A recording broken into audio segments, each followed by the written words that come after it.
Thank you, everyone, for your patience. Board will reconvene from closed session. At this time, there is nothing to report out from closed session. Mic's on? Okay. We'll continue with item G. This is comments from the public. The board will take any and all comments from the public related to an item on the agenda or any other item of district business.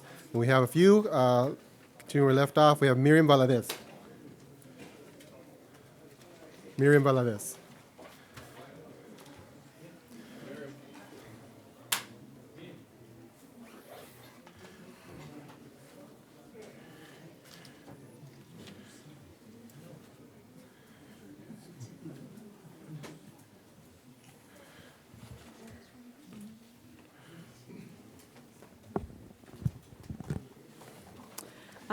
Hello, good evening. My name is Miriam Valdez, and I am here to ask the board members to reconsider your position regarding Coach Lopez. My daughter started playing for her last season, and our experience with Coach Lopez, Mr. Lopez, and Mr. Briseño has been very pleasant. I will speak in regards to all three of them because first, Mr. Briseño has coached my son, and he made a very positive impact on his life. And I'm very grateful for that, Diego. I really am. And Mr. Lopez, I find Mr. Lopez and Mrs. Lopez as well, I find them to be very dedicated and committed to our girls. And Mrs. Lopez, she really wants to make a difference in our community by guiding these girls with patience, understanding. And they have traits. I will not speak about playing time because I believe all the girls did have an opportunity to play. I was there every single game, and I saw every single girl on the field, with no exception. They have the willingness, all three of them, to guide them and to help better the softball program, and just giving them, each and every girl, the opportunity to succeed, not only in their athletic area, but academically as well. I find them honest, respectful, and I don't know how else to put this, but they have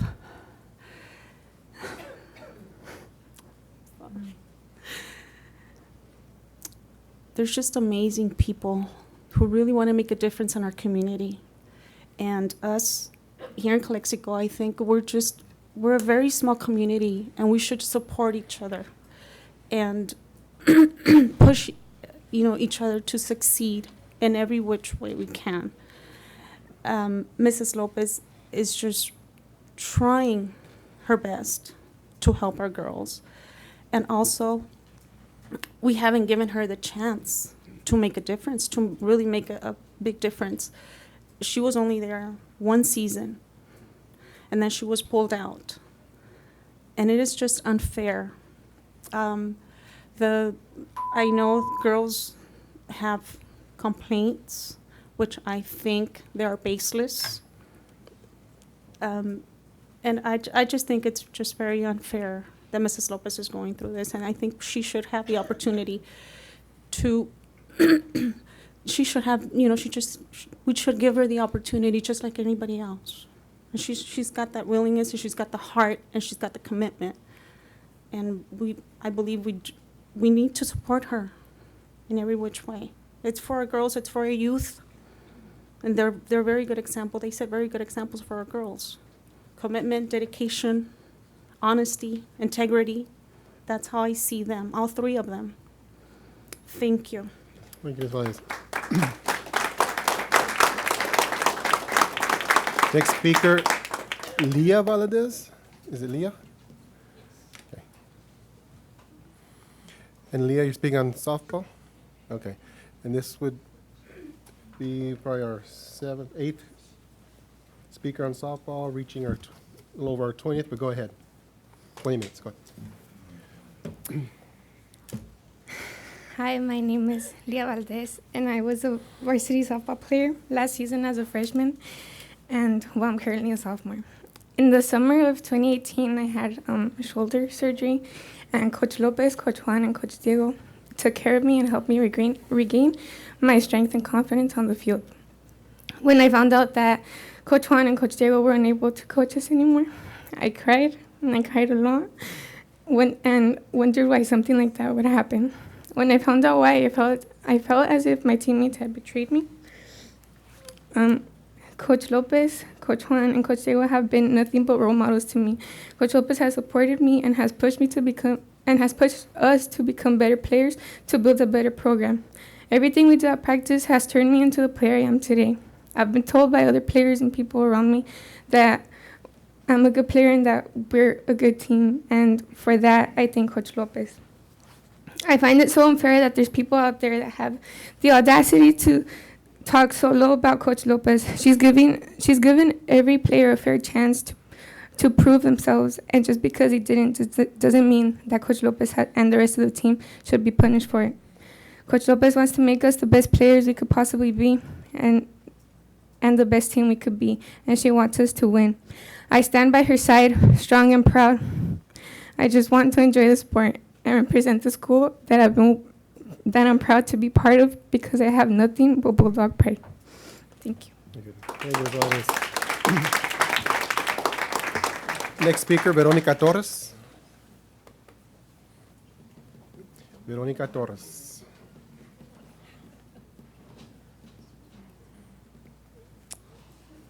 Veronica Torres, not here.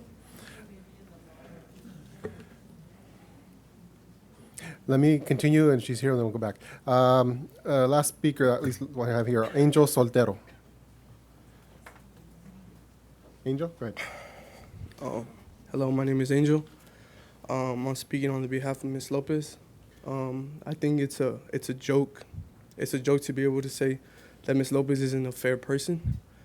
Ms. Lopez has the biggest heart in the whole entire school.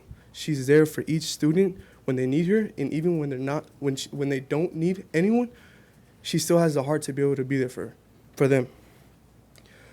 I think it's funny how 4 girls are going to be able to say that Ms. Lopez is unfair and taking them out and subbing them out of the game in varsity. In varsity where you have to earn your spot. Ms. Lopez is a born bulldog. That's what she does. She's representing and making sure that each student has their full potential to be able to represent the school when it comes to softball games. If you're on the bench, that means you're not putting in the work as each and every person that's in the game, inside of the game. Me coming from school in LA, Ms. Lopez showed me as a freshman when I got here that being a bulldog is something to be proud about. Even though even though people from the outside are talking, it just brings out the energy and the motivation to show the value who you really are. Ms. Lopez is the type of person that'll go out her way to make sure that you represent the school in your best way. So for someone who got here sophomore year from LA and heard all the communicate like, oh, like they do favors, they do this, they do that, for me to be like, okay, Ms. Lopez pushed me to join football because she knew my background. So I joined football. And I didn't get the attention. People didn't know who I was. But yet, with her motivation, she showed me who I really could be. And yet, my sophomore year, halfway through the season, they pushed me up to varsity. So from being on a varsity team from LA, coming over here, varsity, sophomore year, junior year, and senior year, that really shows that I have that special ability. I could be able to do that. Why? Because Ms. Lopez was there. Every girl that was a freshman last year and is a sophomore year now, they're on varsity for a reason. Not because of favoritism. Like, everyone says that because it's what they think. But when you get on the field and you show people what you really can do, that's a whole different story. So for you guys to sit here and say Ms. Lopez is a bad person. She's not. She's she's all about favoritism. The coaches. She put her heart, sweat, and tears into softball. Yet she's still an English teacher and she's the Ivy teacher, and she's been doing this basically her whole life. She cares about each one of her students. Like she said, she feeds she feeds her students more than she does her own family. But yet her family is there with her on her side. I look at this woman as a mother figure. She was there for me when I had no one. I literally had no one in my life, and yet she was there. She didn't have to be there, but that just shows the type of person she is. She was able to give me food, clothes, and everything. Like, it shows the heart of what she has. She really is someone that everyone in this league and in the Imperial Valley needs. You guys want to get rid of her? She's the only one at the school, the only coach at the school that actually cares about her job. But yet you guys want to hire people who just are in it for the money. She doesn't care about that. She does it from her heart. She's the only teacher that I know that has school spirit. And you guys want to get rid of her. That makes no sense. But yet there's coaches here that are doing that. They don't even care. Like, well, it doesn't matter. I'm getting paid either way. Coaches that don't show it at practice, I'm getting paid either way. But yet she's there day and night. First one in there, last one to leave. Can I have you close? And that's all I want to say. All right, thank you. Veronica here? Last call, Veronica? Don't see her here. Okay, let's continue. We'll move on to item H. This will be our presentations. We'll begin with item H1, Girls Cross Country Team IVL Champions.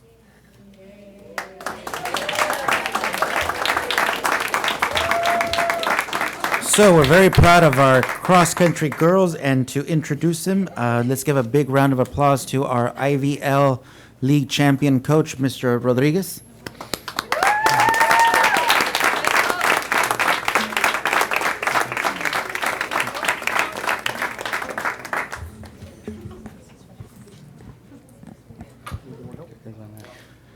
And as Coach Rodriguez reads the names of the different girls, there's just some information, and I'm sure he'll share it as well, but the girls cross-country team, this is their second IVL championship in a row, so let's give them a big round of applause for that.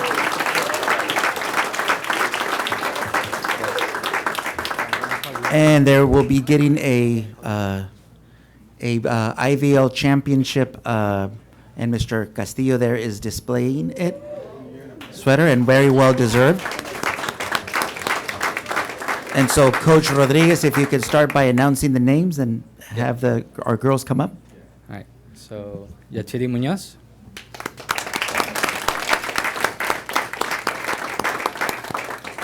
Valeria Vizcarra.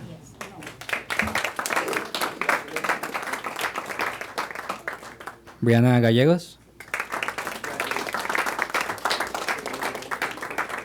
Andrea Garcia. Cristina Olmedo. Sarah Olmedo. Krishna Zuniga. Giselle Herrera. Juliana Gastelum. Mariam Gomez. Y Belén Campos.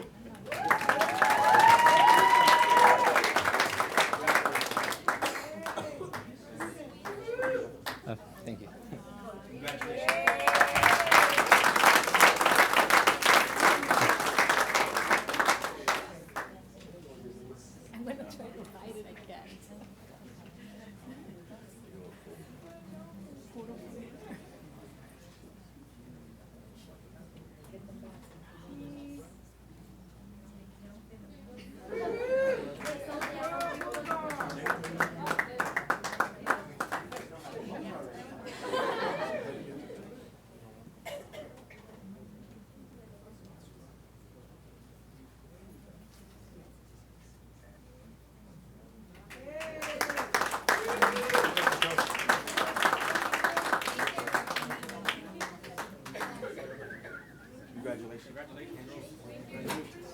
Congratulations.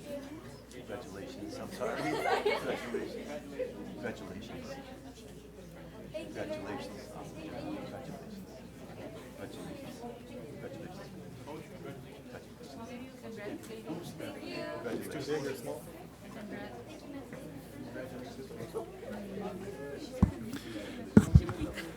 Again, congratulations to our girls cross-country team and coach.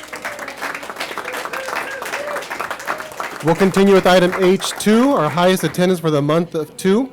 And again, this would be Maine's Elementary School, 97.37%. So if we can have all the Maine's Elementary School staff please come up. This is definitely becoming a routine. Maine's Elementary School had the highest attendance for month 1, and once again, they gained the highest attendance for month 2. So they're on a roll, so let's give them a big round of applause.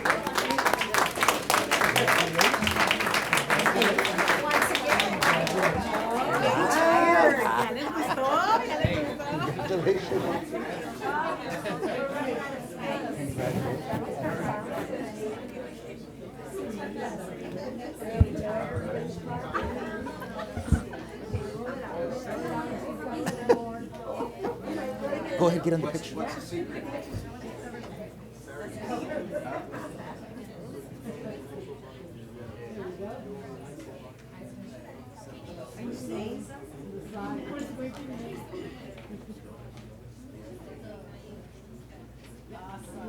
Thank you. We won't see you next month. We'll let someone else get it. Hey, Carlos, where's your Oh, they have it. Oh, you still have it? So, just to let everybody know, they do get a banner, which they're definitely displaying proudly. They do get the actual plaque, but more than anything, there's an amazing trophy that goes with it. So they left it at home at Maine's because they already have it. So we'll see next month. I know that they're doing a wonderful job, but I know all of our schools are definitely competing for that trophy as well. So anyway, let's give Maine's Elementary School another big round of applause. Thank you, Mr. Gonzalez. We'll continue with item H3. This would be our student representatives. We'll begin with Aurora Ariwang. Good afternoon, members of the board and audience. My name is Ari Wong. I am the ASB president and will be representing Aurora today. The activities for November were, on November 5th, we had an IVC admission application workshop. November 14th, we had a picture makeups for any of the students that weren't able to take their pictures for their IDs. November 20th, we had an SEC ELAC meeting at 5 p.m. November 21st, we had a shelter in place or flood drill. And we have a special prize for our students. Our brilliant principal, Mr. Moreno, and our staff decided that in order to give the students an incentive to keep their grades up, we will give a free dress pass to any students with a 3.0 and above, and we'll regularly check that 3.0 is kept. And so far, we've had more than 45 students come with a 3.0 and above in free dress. That's it. Thank you very much. Thank you very much. From Calexico High School, Abigail Cepeda, or representative.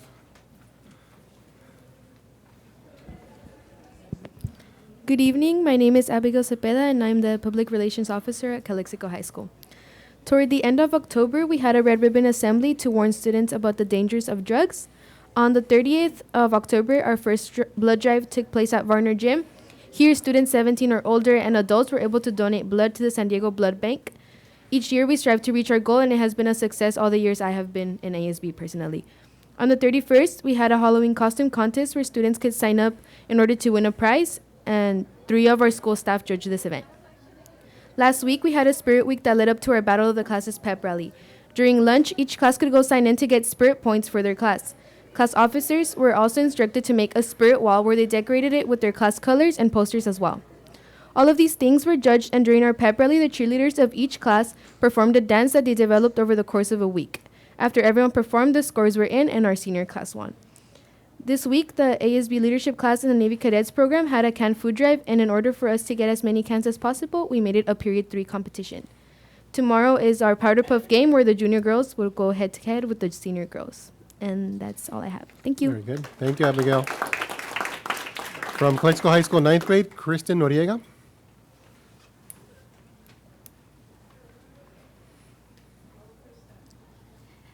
Good evening. My name is Kristen Noriega. I am the Director of Public Relations at CHS 9. To start off, on October 31st, we had our Halloween costume contest where students dressed up and some of our teachers judged the best costumes. The following day, we got to see the Altar de Muertos that our Spanish 4 class created. From November 12th to November 15th, we had our Battle of the Classes, where everyone got to dress up all week. We ended the week with our pep rally, where we played games and our freshman cheerleaders competed with the other class cheerleaders. Sadly, we got 4th place, but it was still a great time. Thank you. Thank you, Kristen.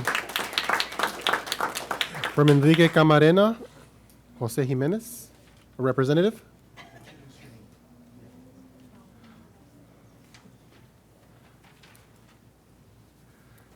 Hello, my name is Adara Pena, and I'm actually the vice president, and I'm going to be here for Jose Jimenez. Good afternoon. I am Enrique Camarena's vice president. During November, we completed the final days of the student-led conferences, which were a great success. In this month, ASB also hosted a turkey run with Coach Mayorga by handing out turkeys, hams, and pies to top 3 in each category. ASB is also hosting a canned food drive for all of our student body to participate in. ASB will deliver the canned foods to charity organizations.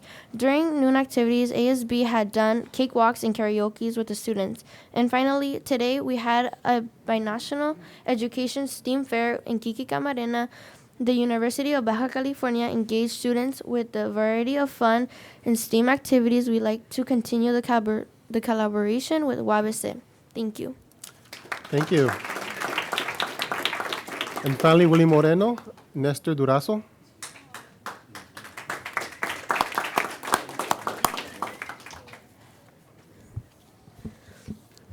Good afternoon. My name is Nestor Durazo, and I am the school representative for William Moreno Junior High.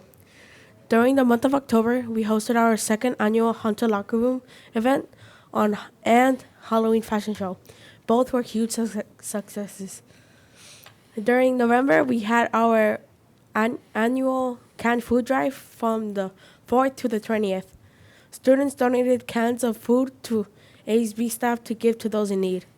On November 8th, we had our ice cream social where students received an ice cream if they used their passbooks less than 2 times.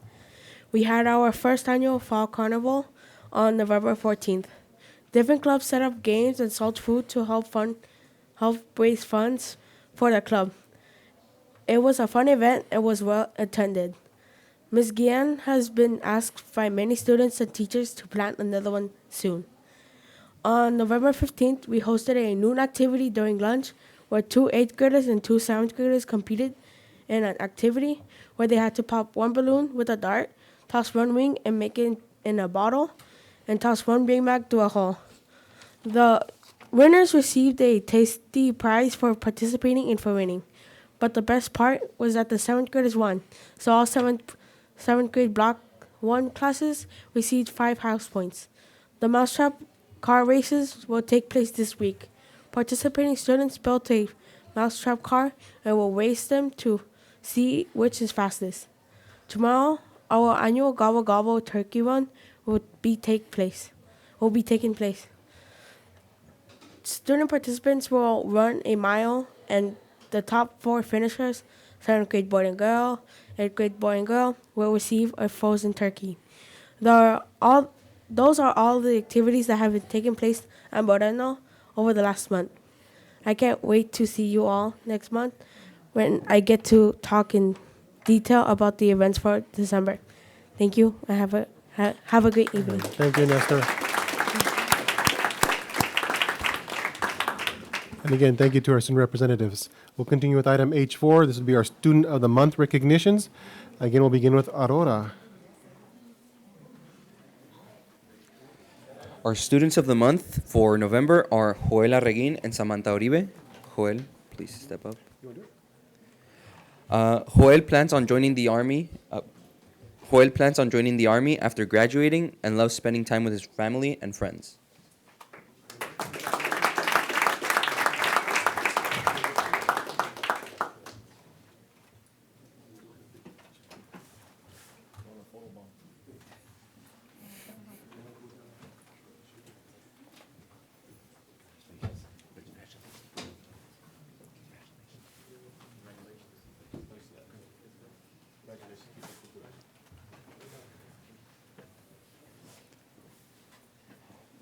Our next student of the month is Samantha Uribe, or as her friends call her, Sami. She wants to become a child psychologist and will transfer from IVC to UCLA and pass with a 4.0 last semester.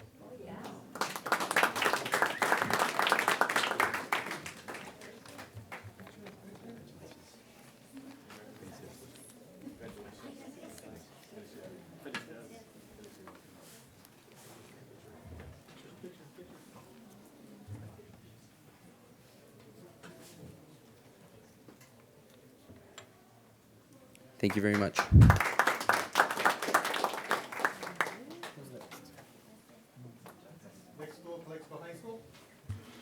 We can have Emily Martinez and her parents please come up.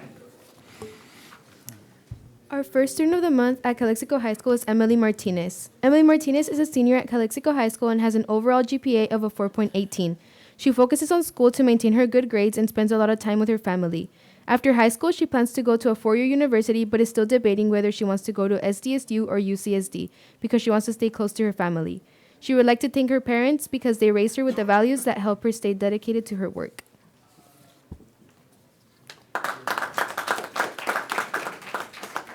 Our second student of the month at Calexico High School is Ricardo Osuna.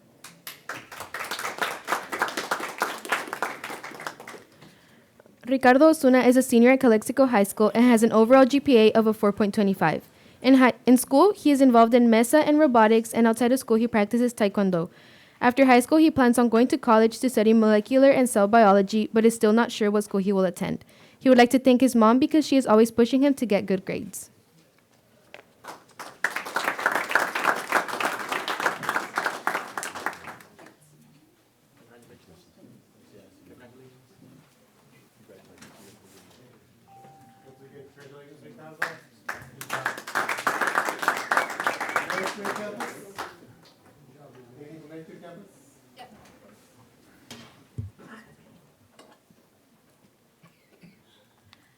Our first student of the month is Leslie Aguilar. After graduating high school, Leslie would like to go to college to become a school psychologist. Her favorite classes this school year, is Algebra and Spanish 4.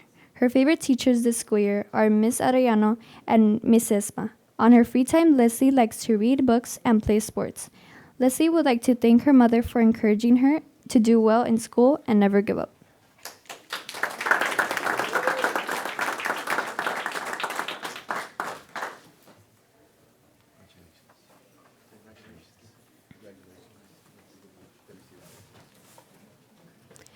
Our second student of the month is Arturo Tavares.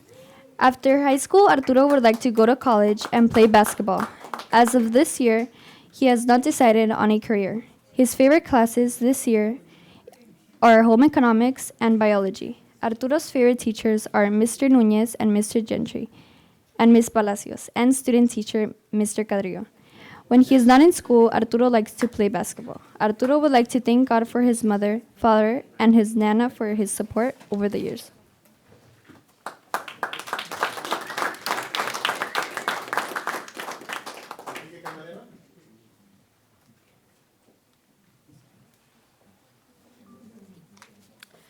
Our first student of the month is Victoria Bell.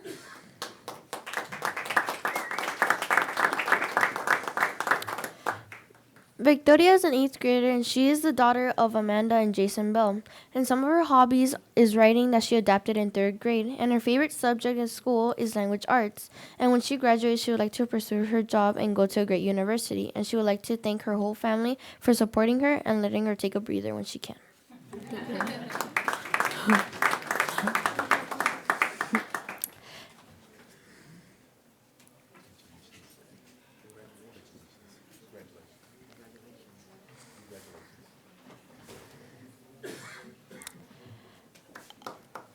Our second student of the month is Jose Jimenez Jr.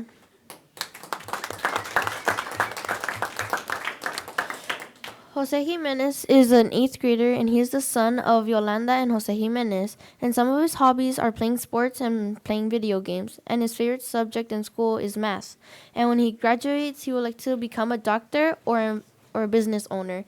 And he would like to thank his parents and his family because they always helped him in math and in any ways that they can.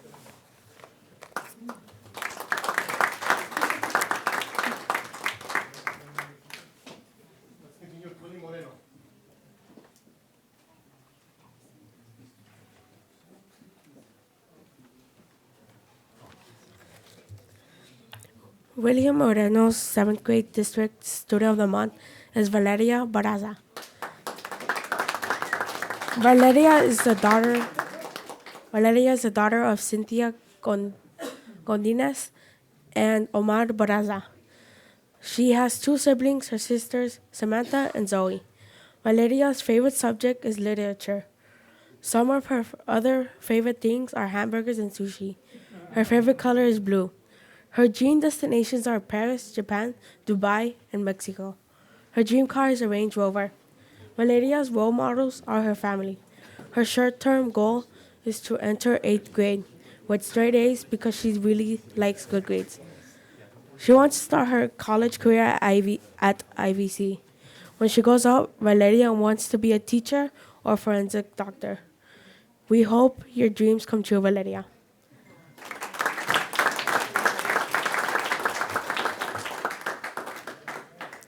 William Moreno's 8th grade district student of the month is Maximiliano Gonzalez. Maximiliano is the son of Patricia and Daniel Gonzalez.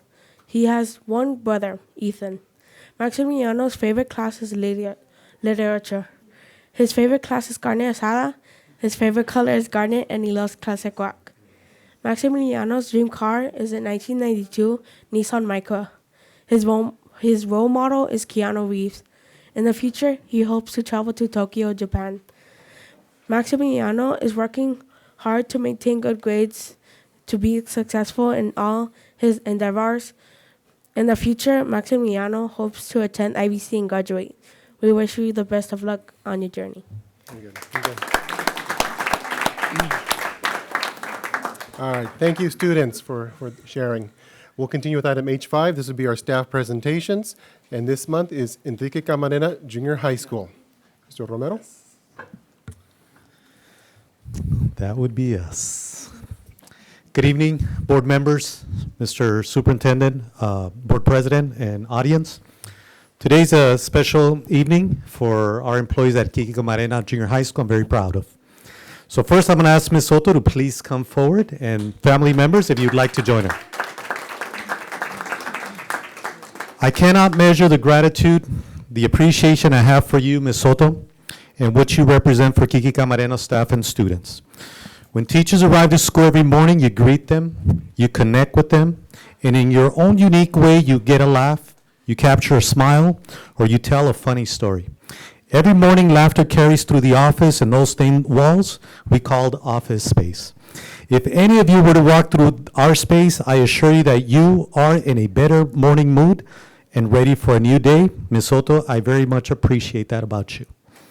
Kiki Camarena Junior High School is perceived as a school of choice, and it starts in the front office. I give credit to Ms. Soto not only for her efficiency, an extremely bright person, but the pride that she displays when she greets people, she helps people, and she sets the tone for the co-workers. And then there is her workspace. Her favorite time is Halloween. I enjoy that everybody gets into the spirit of Halloween. Our staff, our students, and our parents, they enjoy it too. Ms. Soto, thank you for bringing personality to our school, making sure our school runs smoothly, that the current systems in place are working, and on behalf of Ms. Fisher and I, please accept this award on your behalf. Thank you, Ms. Soto.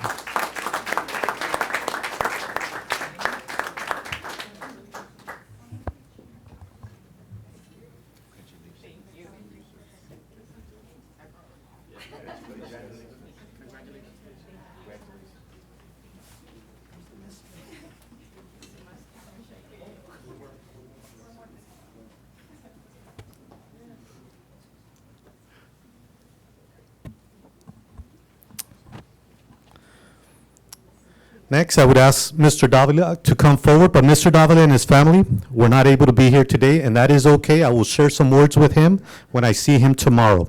What I will share of Mr. Davila is that he is a person of integrity. He is our employee, our certificated employee. You want Mr. Davila to be on your team. If you've heard the saying, students do not care how much you know until they know how much you care.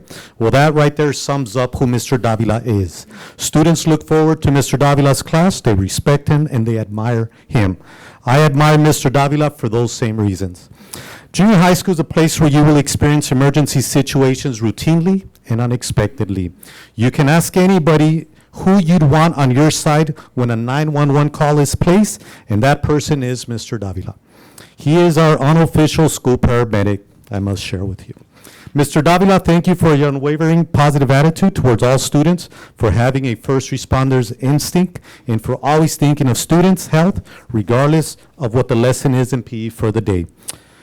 He is not here today, but I will gladly share that award with him. Superintendent Gonzalez, board members, thank you for the opportunity to allow us to recognize our Kiki Camarena employees for the 2019 and 20 school year. Thank you and good evening. Thank you very much. Thank you, Mr. Romero. At this time, we'll move on to, actually, we'll take a break. For those that are in attendance, we do have a few refreshments out here. I think cake and drinks. We'll take about a 5-minute break.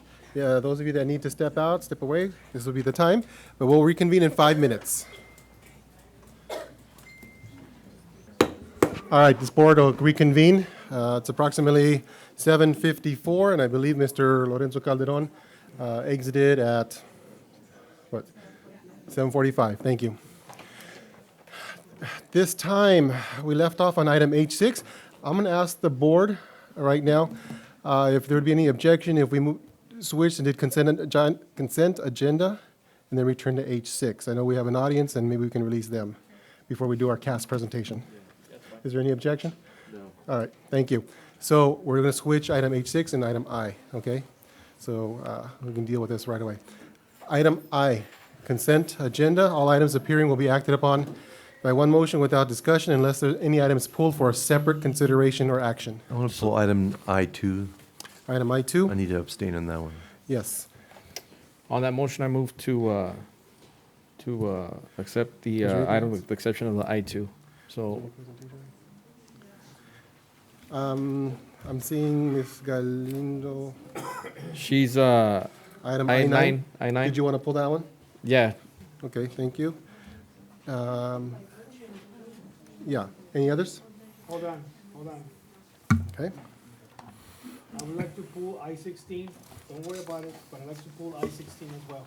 I-16, yes. Okay, I2, I9, and I16. correct. Any others? Okay, Mr. Alvarado, you started a motion? Yes. Second. You want to repeat your motion for the record? Motion to accept all items in I with the exception of I2, I9, and I16. Yes. And there was a second by Mr. Romero to approve all action items, pulling item I2, I9, and I16. Is that correct? Correct. Yes. Okay. There's a first and a second. We'll call for the question. All those in favor? Aye. Aye. Aye. Those consent agenda items pass. Let's begin with item I2. Make a motion to accept. There's a motion to approve item I2. A second Second. by Mr. Ciro Calderon. Call for the question. All those in favor? Aye. Aye. Aye. I abstain. Abstentions, Mr. Romero. Motion passes 3 with 1 abstention, Mr. Romero. Let's move on to item I9, and we do have a speaker. I9 is the acceptance of a $20,000 donation from the Imperial Irrigation District to Calexico High School, and Ms. Galindo.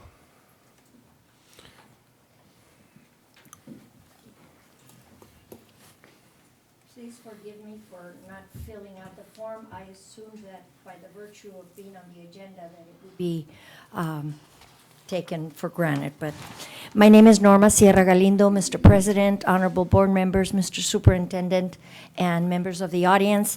It gives me a tremendous pleasure to present Mr. Luis Garcia, Mr. Magallanes, and Mr. Giovanni Neri with a check in the amount of $20,000 for as a Thank you.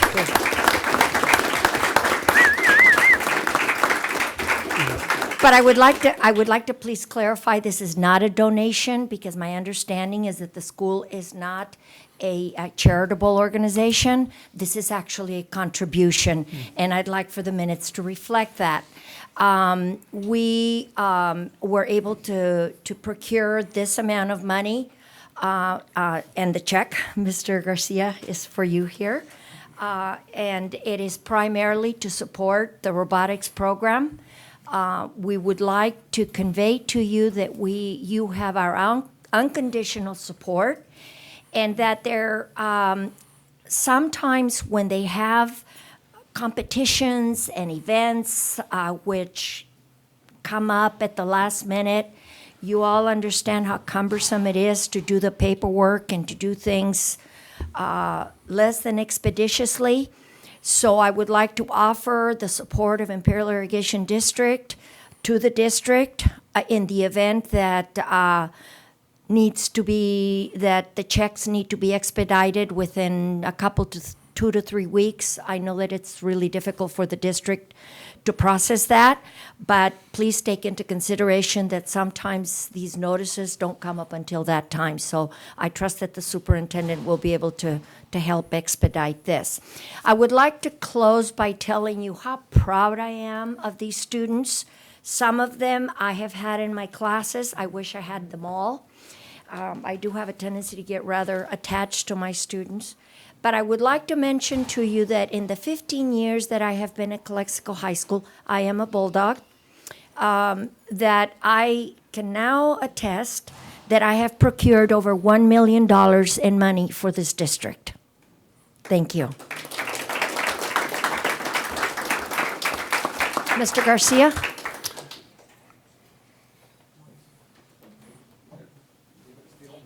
It is an honor to present you with this $20,000 ceremonial check, and this is El Real right here. Yes. And Mr. Garcia, Ms. Galindo, and students, if we can, let's take a nice picture in front here, just for the record. You turn around, face that way, you guys can face that way.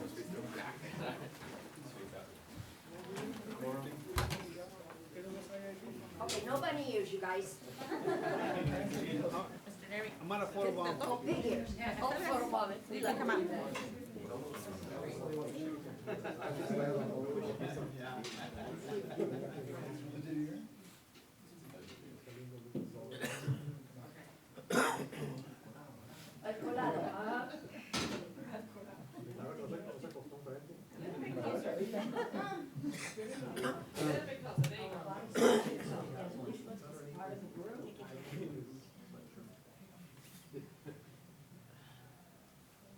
Are you taking a picture of our shoes, Ms. Ramirez?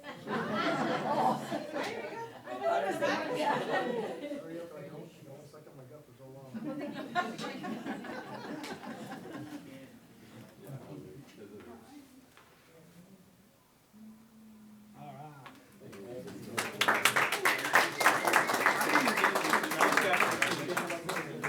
Okay, absolutely, you're welcome. My pleasure. How cool is that? Awesome. I hope we live long enough to see these kids invent things. Maybe the next shuttle or something.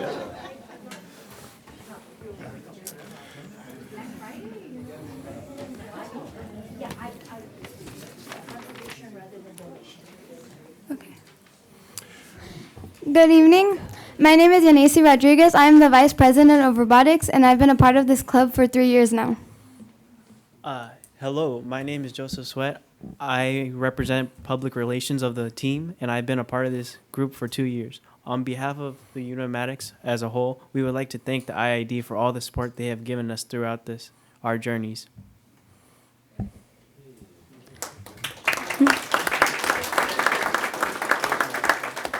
Through the contribution, we will be able to buy more equipment that will go towards the robot, and not only that, we'll be able to pay off some of the expenses for our competition at Irvine this upcoming year.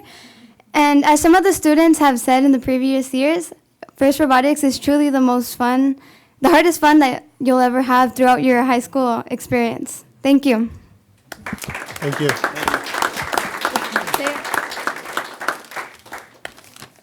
Good evening. My name is Luis Garcia, and I'm one of the mentors along with Mr. Mayanes. And I just want to say a couple of words. Through critical thinking, collaboration, communication, and creativity, robotics prepares young people for the future. At CHS, robotics provides students a safe haven for learning, and tinkering, but comes at a cost. Equipment, computers, tools, consumable, travel, and registration are costly. Besides offsetting these costs, your generous donation will also help mold engineers for tomorrow. On behalf of the Calexico Robotics team, Mr. Mayanes and myself, I would like to thank the Imperial Irrigation District, Ms. Tina Shields, the General Manager, and Ms. Galindo, Board Member, for this generous donation. Thank you.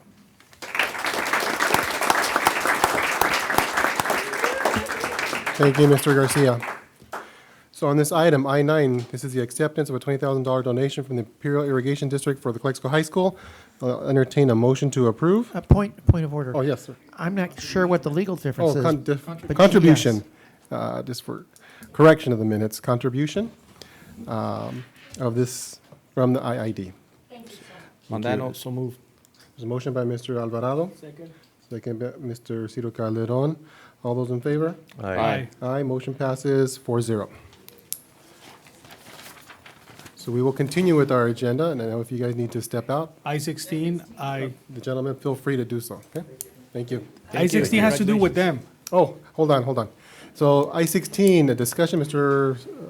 Calderon? So just nothing to worry about, guys. Mr. Garcia, I know in the past I have asked, in these competitions, you have a limit or a budget that you have to follow because of the competition, right?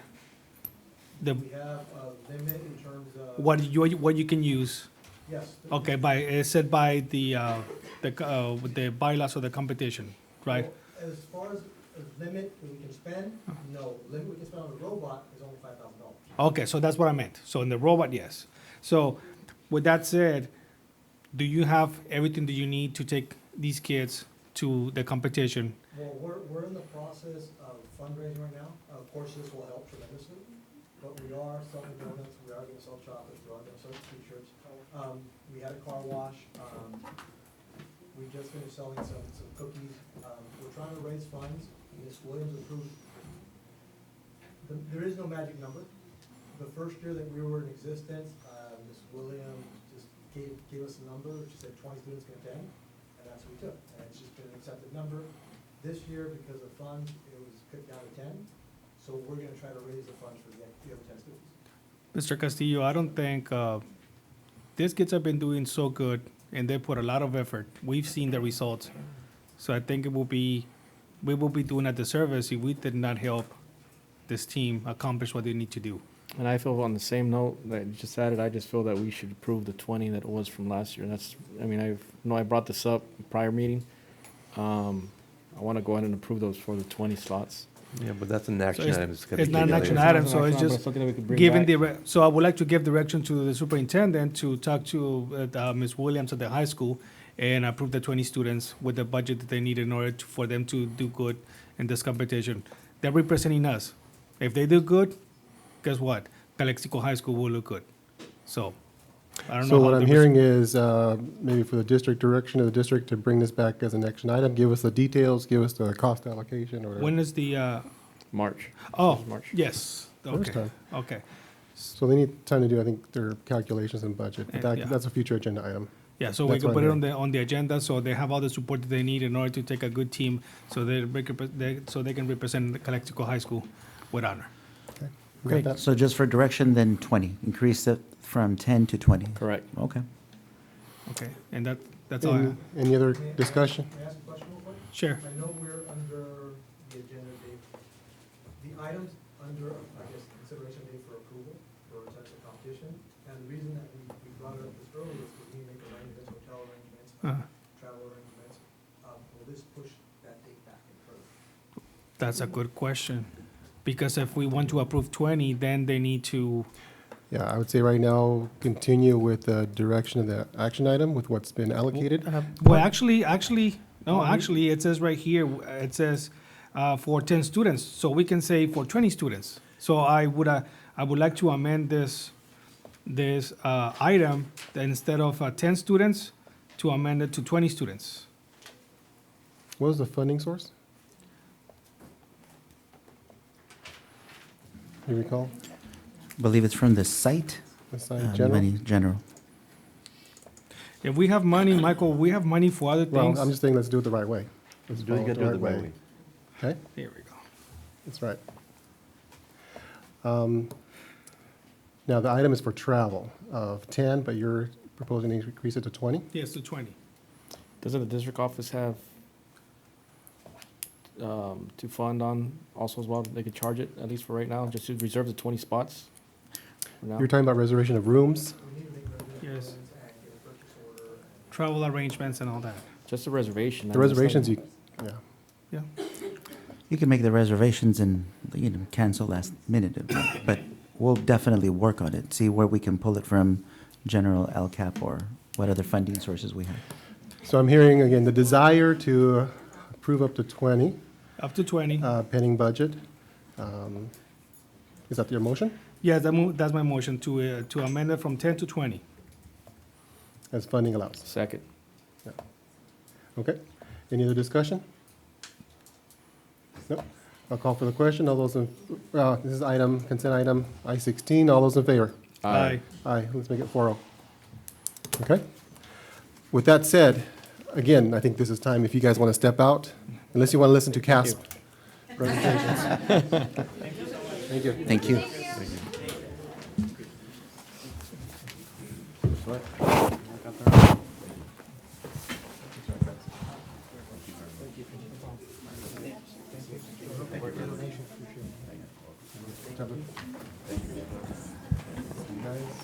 As Darth Vader would say, don't fail me. So at this time, we're going to go back to item H6. H6, was it? H6. And you've got your audience. California Assessment of Student Performance and Progress Data, or CASP.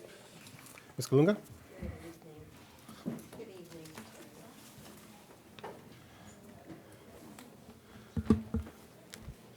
Good evening, Superintendent, Board of Trustees, staff, and community members. There? Okay, all right. So we will share our district SBAC scores for 2018-19. What you have before you are the 4 categories of achievement levels, and our scores are going to focus on the green and the blue, which is standards met and standards exceeded in level 3s and 4. So we're first going to show you the language arts data. The met and exceeded, students that have met and exceeded standards in English language arts, you can see the increase from 2017 to 17-18 and 18-19. Overall, our district, you see the comparisons between the Calexico Unified School District, our county, Imperial County, and compared to the state, and there's a steady increase. What this data shows is that our district compared to the county in California, we increased 33%, or increased 3%, the county 2.5%, and the state 1%. So we had a nice percentage of growth there. In mathematics, the gains are small. However, there are some gains in our met and exceeded. Overall in the county, we had small gains in comparison to the county and the state. Our growth was 0.6 in mathematics, in the county 1.5%, and 1% in the state. So it is an area of growth for us and where we have been focusing our professional development. Out of the 33% growth in language arts and the 23% growth in math means that we have 3 out of 10 students that are on track for college and career.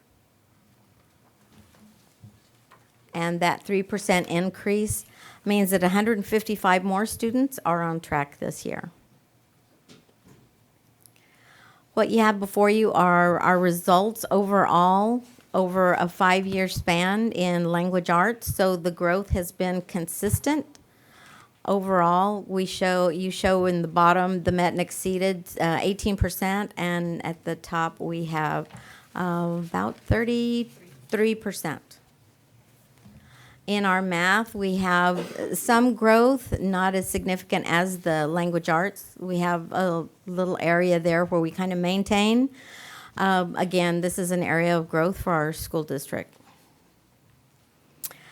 And the comparisons to other similar districts, out of 48 of the districts in similar size, we are ranked 9th. And what you see before you is the language arts data for our elementary schools. And we have quite a bit of growth throughout the district, but I want to highlight our schools that have some significant gains, which has been Blanche Charles with a 5.2 growth, and Kennedy Gardens with about 17.4. In math, we have some growth, but not as large. And again, this is the area where we do need to work on in our professional development. In our junior high scores, our language arts, we have a steady growth at our junior highs. And Enrique Camarena, we have just a little bit of a dip. In math at the junior highs, again, it's an area of growth for us. We took a little bit of a dip at Willie Moreno as well as Enrique Camarena. In our high schools, we have the language arts data for Aurora, and they had some significant gains from last year, 4.9 to 20%. In Calexico, they had some increase there as well. Again, in math, our data shows our area of need for our students. There's very little growth at Aurora, and we took a little bit of a dip at the high school.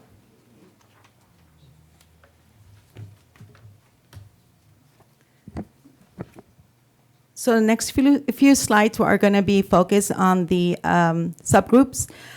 Helping our low achievement students in ELA, we had 683 students fewer students scored at level 1 from 2015 to 2019.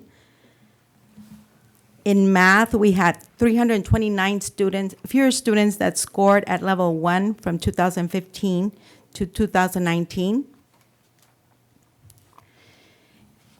Now we're going to go into the separate subgroups. This is a socioeconomic disadvantaged students. Here you can see when we compare students to the total students for Calexico Unified School District, we score a little bit lower, 20.5 and 22.6.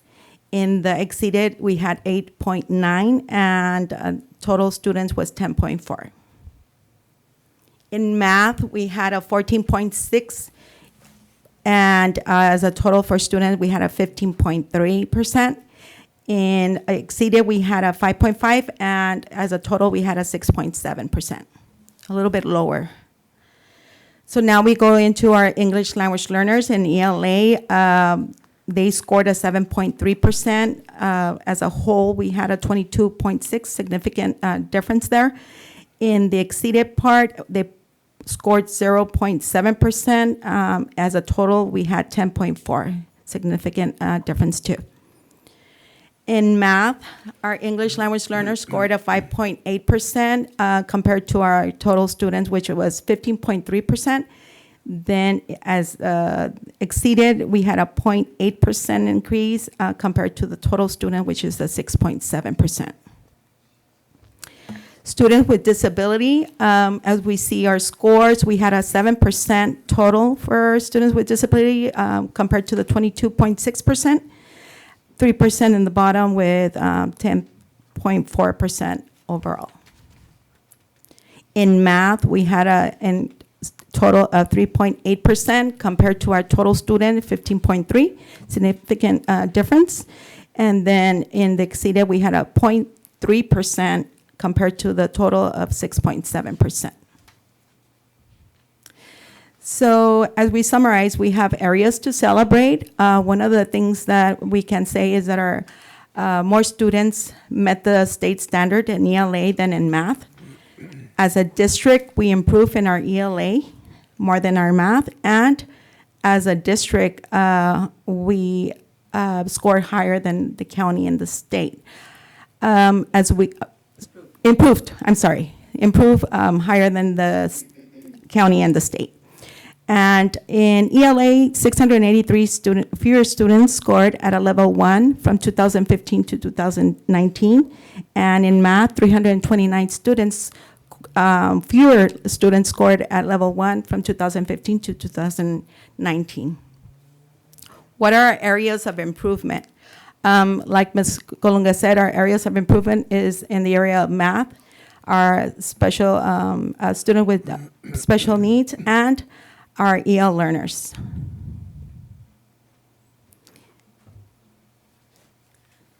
So what are our plans, or what have been our plans, is to utilize all the funding sources that we have. So you have those listed at the top of the chart: Title I, LCAP, CSI, ATSI, to name a few. Our major focus this year was the beginning of the year with our district professional development with a focus on MTSS, which covers areas of academics, behavior, and social emotional learning. Our other area of the area that we need to support is in special education. So we've had quite a bit of professional development, curriculum planning, and pullouts for our students and teachers. The other area of focus is, of course, our English learners, because there was significant gaps in our growth. So we've had a lot of intentional English learner supports, assessment pullouts, teachers learning about the EL roadmap, as well as Spanish language transfer training. We are also, again, focusing. We started this past summer with our math focus and continue it throughout this year, and are going to continue that in our summer school as well. In addition to that, we are also implementing AVID strategies throughout the district, K-12. We have pathways in high school, in junior high, and in elementary. We have side teams where they're looking at best practices, different pullouts where teachers are being trained with best teaching strategies district-wide. Besides that, in our instructional piece, we actually started curriculum planning this summer with grade levels, and we continue to do so throughout the year, going all the way to high school. We have curriculum assessment teams, which are designing assessments to kind of monitor our students throughout the year. Besides that, we have data chats that are being done at sites, looking at data and how we can support our students before we continue with our instructional piece. And not to leave at last, but we also are learning how to integrate those instructional strategies and technology throughout the day to address the needs of our students. And that's it. Thank you very much. Any questions from the board? I have a question. Why do you think it is that we're not making as much progress in math as we are in ELA? Personally, I'm going to give you my perception. I think when we started with CASP, math was being taught more procedural math, where students knew the procedure. Mm-hmm. Now, the math component in the CASP assessment has to do with reading, understanding what they need to do, and then do the procedural piece. So if our students are not reading to understand what they need to do, it takes kind of combining the reading and the math together. It takes more from them to actually perform better. I think we're, as teachers, we've talked about that. We're planning for that. We're creating assessments that mirror the CASP, where students can actually practice with them, and teachers can actually analyze the data for them to see where are my students missing that I have to reteach or go back and explain to them a little bit better. Just the lack of English development vocabulary within the the classrooms. And those are strategies that we're actually training right now. We have excellent strategies that are proven to be working. I mean, we as teachers have used them all our lives. We just need to be more focused on how we use them and when we use them. Other questions? So again, I think, I'll preface it by saying this is just one pulse, one assessment of academic growth or achievement in the district. And there's a lot to talk about. I know we probably don't talk enough about curriculum, instruction. So thank you for putting this together. I think there's a lot of questions, and maybe not to discuss right now, but again, looking at, across the grade levels, looking at our trends, longitudinal analysis, or do the data disaggregation. Analysis. That's what I think you guys do. We're really go to the root cause. What's happening? I mean, because we were talking about strategies we've been using for years, curriculums we've been implementing. So where's the impact growth assessments? Yeah. As we mentioned last year, we do have 2 schools that are undergoing their CSI schools because of their low performance. And one of the things that we've been doing with ICOE is looking at the root cause. Some of the things that we've noticed, and these ladies and myself have been part of the meetings, is that what the teachers are saying is we're actually mapping out what they do, and they're doing too much and not focusing on what's really needed. So part of the process is they're strategizing and they're thinking, okay, we're going to focus on 2 or 3 things and we're going to do it well, instead of doing little bits and pieces, and it's just too much work that they're trying to do. So they're working really hard, but it's too much. So we're bringing down the information, the data, so that they can see, okay, what is it that we're going to focus. And yesterday we were at Dual, and they determined that we're going to looking at 3 things, that they're really going to look into it for the year, so that they strategize and focus on the AVID strategies and help our students to be able to increase. So again, an analysis like you're doing across the board. I know we've done this every year. That's curriculum, that's the department. Analysis, looking for program improvement. And I think you're talking about intentional teaching there. So again, we're not going to talk too much about it. I'd be interested, I can meet with you later, just looking comparisons. Maybe you mentioned comparable districts across the state, or comparable, even the county. How are we just kind of looking in the county, looking in the state? But again, I'm looking more at the root cause. What are we doing? What's working? What's not working? Do we need to revisit some of our practices? And you guys will know that better. Look at maybe more innovative ways of instruction or classroom teaching. In terms of mathematics, one of the biggest issues is that we're not teaching the math conceptually. So students are memorizing formulas.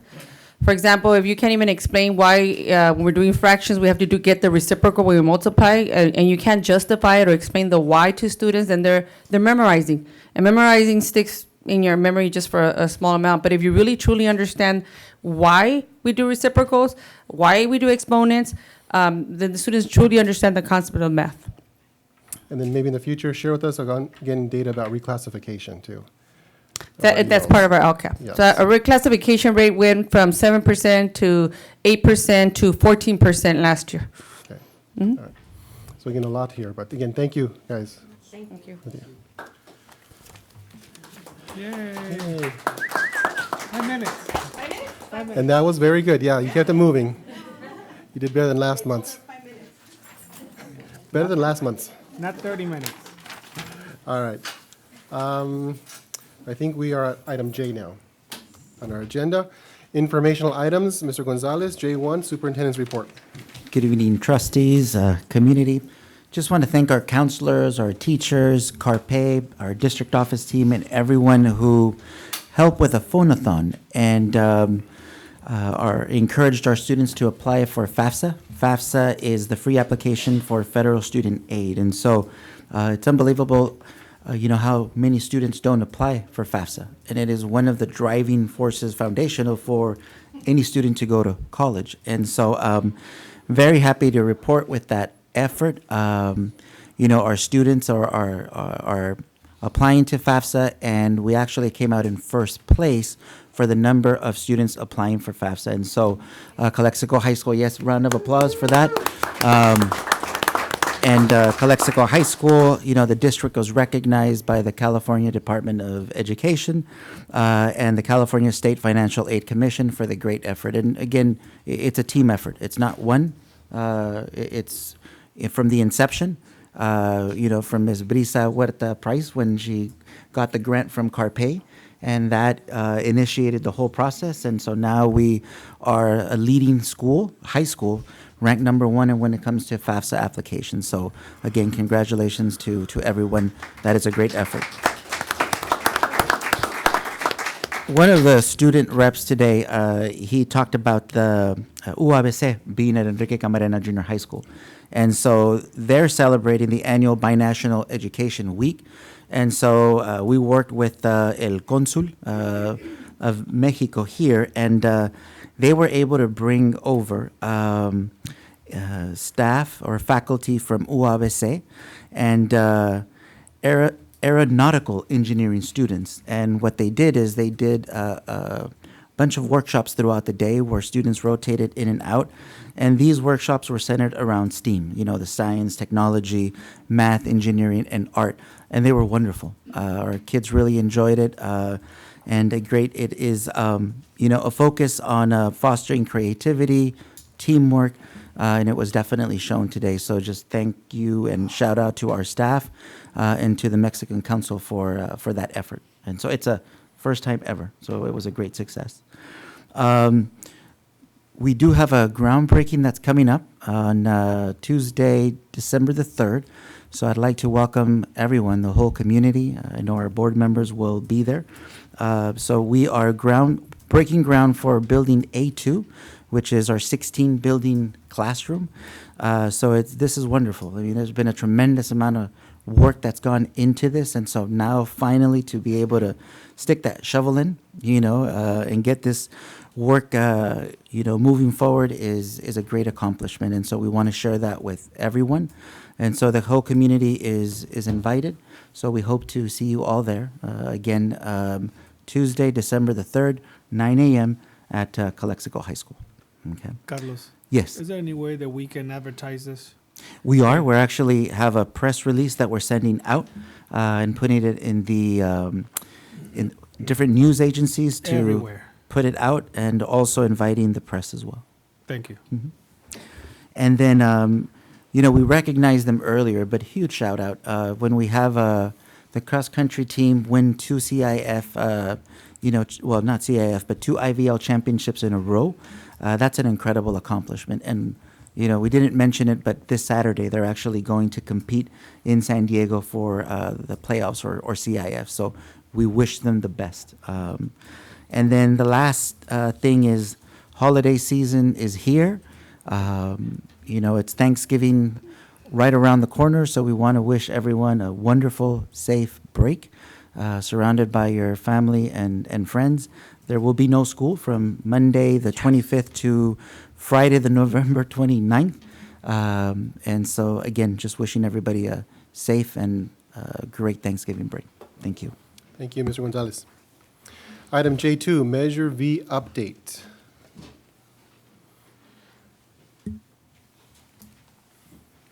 Ms. Desert and Mr. Dominguez. Is it already coming up? I thought you said there's nothing on there. Okay. Good evening, Board, Superintendent.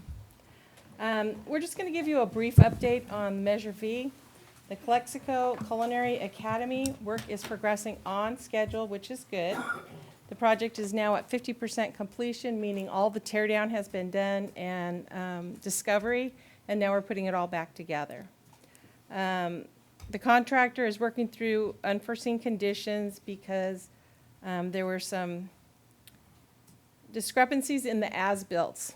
The as-built should show what was put in before, but they're not matching what they're finding when they take down a wall. So that's caused a little bit of delay, but they were able to make up the time. So let me see. Construction is still to be completed by February of 2020. Students will move back into the modernized facility in March of 2020. The OPSC application. Seismic mitigation. the seismic mitigation was received. Yeah, it's in the OPSC application, seismic mitigation, facilities hardship, is at the Office of Public School Construction. They've responded, they've asked us for some clarification on some of the components of the construction project. And so we're working through those details of what they're going to actually fund for us. It's not just a straight 50-50. There are certain regulations that they have to look at, and there's also us telling them, no, this is how we got it, this is how we had to do the project. So we're working through that minutia right now with the funding piece of it. And is that the AB 300? That's the AB, yes, correct. This is The the seismic. Seismic, yeah. Yep, Okay. that's right. Okay. On the A2 and A3, as the superintendent alluded, that we would be doing the groundbreaking on December the 3rd. The architect just received the final revisions for the structural. We got the DSA letter just yesterday, I believe. And so we're still planning for the students to occupy the 16 classroom unit in August of 2020, and then occupying the 12 classroom unit that will start after that in April of 2021. So I think that about sums it up. Yeah, so this morning we had our pre-construction meeting. Let me back up on a couple things real quick. The groundbreaking celebration for the community that's going to attend. We hope you all can come out for the groundbreaking. This is a big day for this community and for Soledad. I'm sorry, for the Calexico Unified School District. I got to remember what part of California I'm in here. There's still earthquakes in Soledad also. But it's at 9 a.m. in the morning, okay? So hopefully you can all come out to the celebration. We're going to have the band playing, correct? And we'll have some refreshments, great speeches, and great people. The other thing is, we had our pre-construction meeting for A2 and A3 this morning. And so that was an exciting event. There will, just to let you know that on Monday, we're starting. Yes, we're starting on Monday. So we're going to be setting up fencing, and then we're going to start bringing in our staging. We're going to stage our heavy equipment, and we'll be breaking ground here before the groundbreaking. So you'll be able to see. So the contractors, I told them today that, you know what, you guys are going to be working be working up until 8:50. At 8:50, you can come over for 10 minutes, then you got to go back to work. So, so we'll be on it. Okay. So just to let you know, this is starting. Any other questions about B1, which is the Culinary Arts Academy, or A2 and A3? Okay. The other thing we wanted to update the board with today is the process of the 5-year facilities master plan. And I'd like to walk you through what the process is. And again, this process is crafted to a particular school district. It does not necessarily mean that it has to follow this order. I want to engage the board and empower the board to please give us direction as we work through this. I know that the decisions on how this is crafted is not going to happen here tonight, but I wanted to show you that we are starting the process here, and that we are going to need to formulate committees in the community, and committees with the teachers, and committees with a general facilities program in order to get the master plan completed. So the process that I want to discuss is the framework for a master plan, and the framework for the district school facilities improvement projects or improvement programs.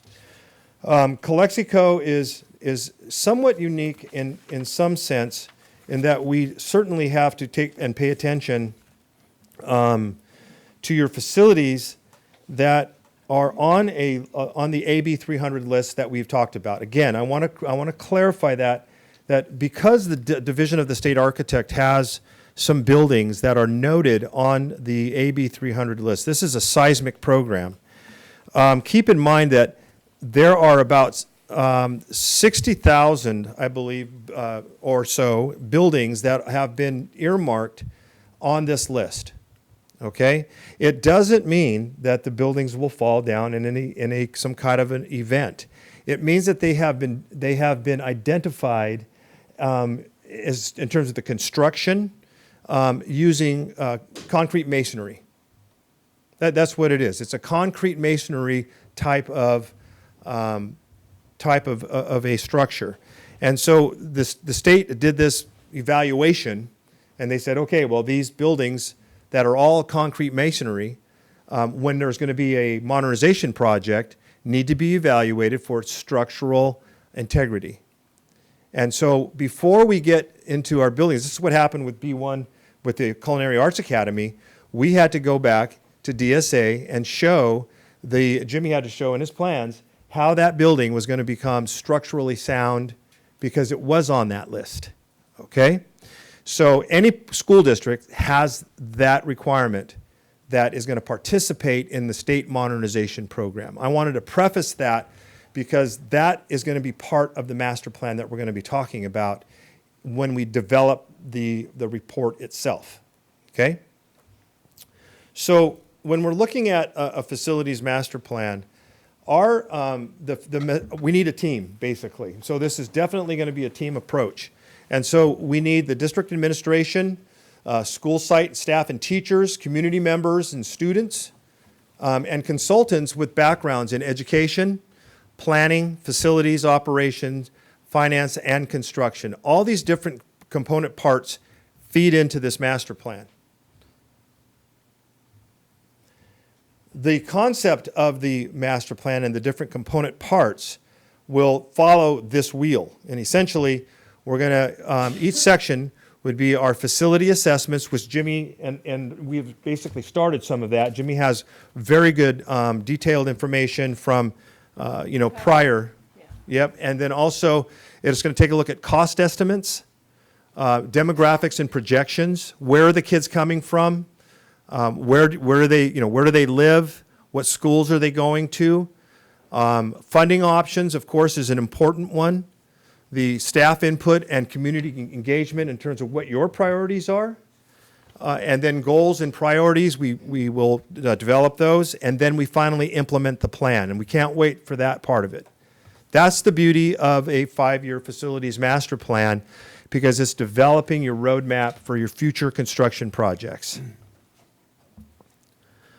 What we do is, well, one of the trademarks of how we develop a facilities master plan is the facility condition assessment. It's an evaluation of a school facility that identifies the current buildings and the building system deficiencies and the life cycle projections. In addition to that, we will take into account the facility condition index. It's a widely used indicator that provides a relative scale over the overall condition of the facility within a certain portfolio. So we would take into account the buildings at the high school or at one of your other sites. And then a higher FCI indicates a worse condition of that facility. It gives us a benchmark, and it gives us factual information, okay? These are just examples only. And so this is an example of a school facility inventory where we're going to identify the building areas, the date that the building was built, the type, and the number of classrooms. In addition to that, a very, very important part is whether or not that facility has a DSA legacy. I don't want to talk in acronyms, and I apologize, but the DSA stands for the Division of the State Architect. And the legacy projects are when the district has had other modernization done on their sites, and they have.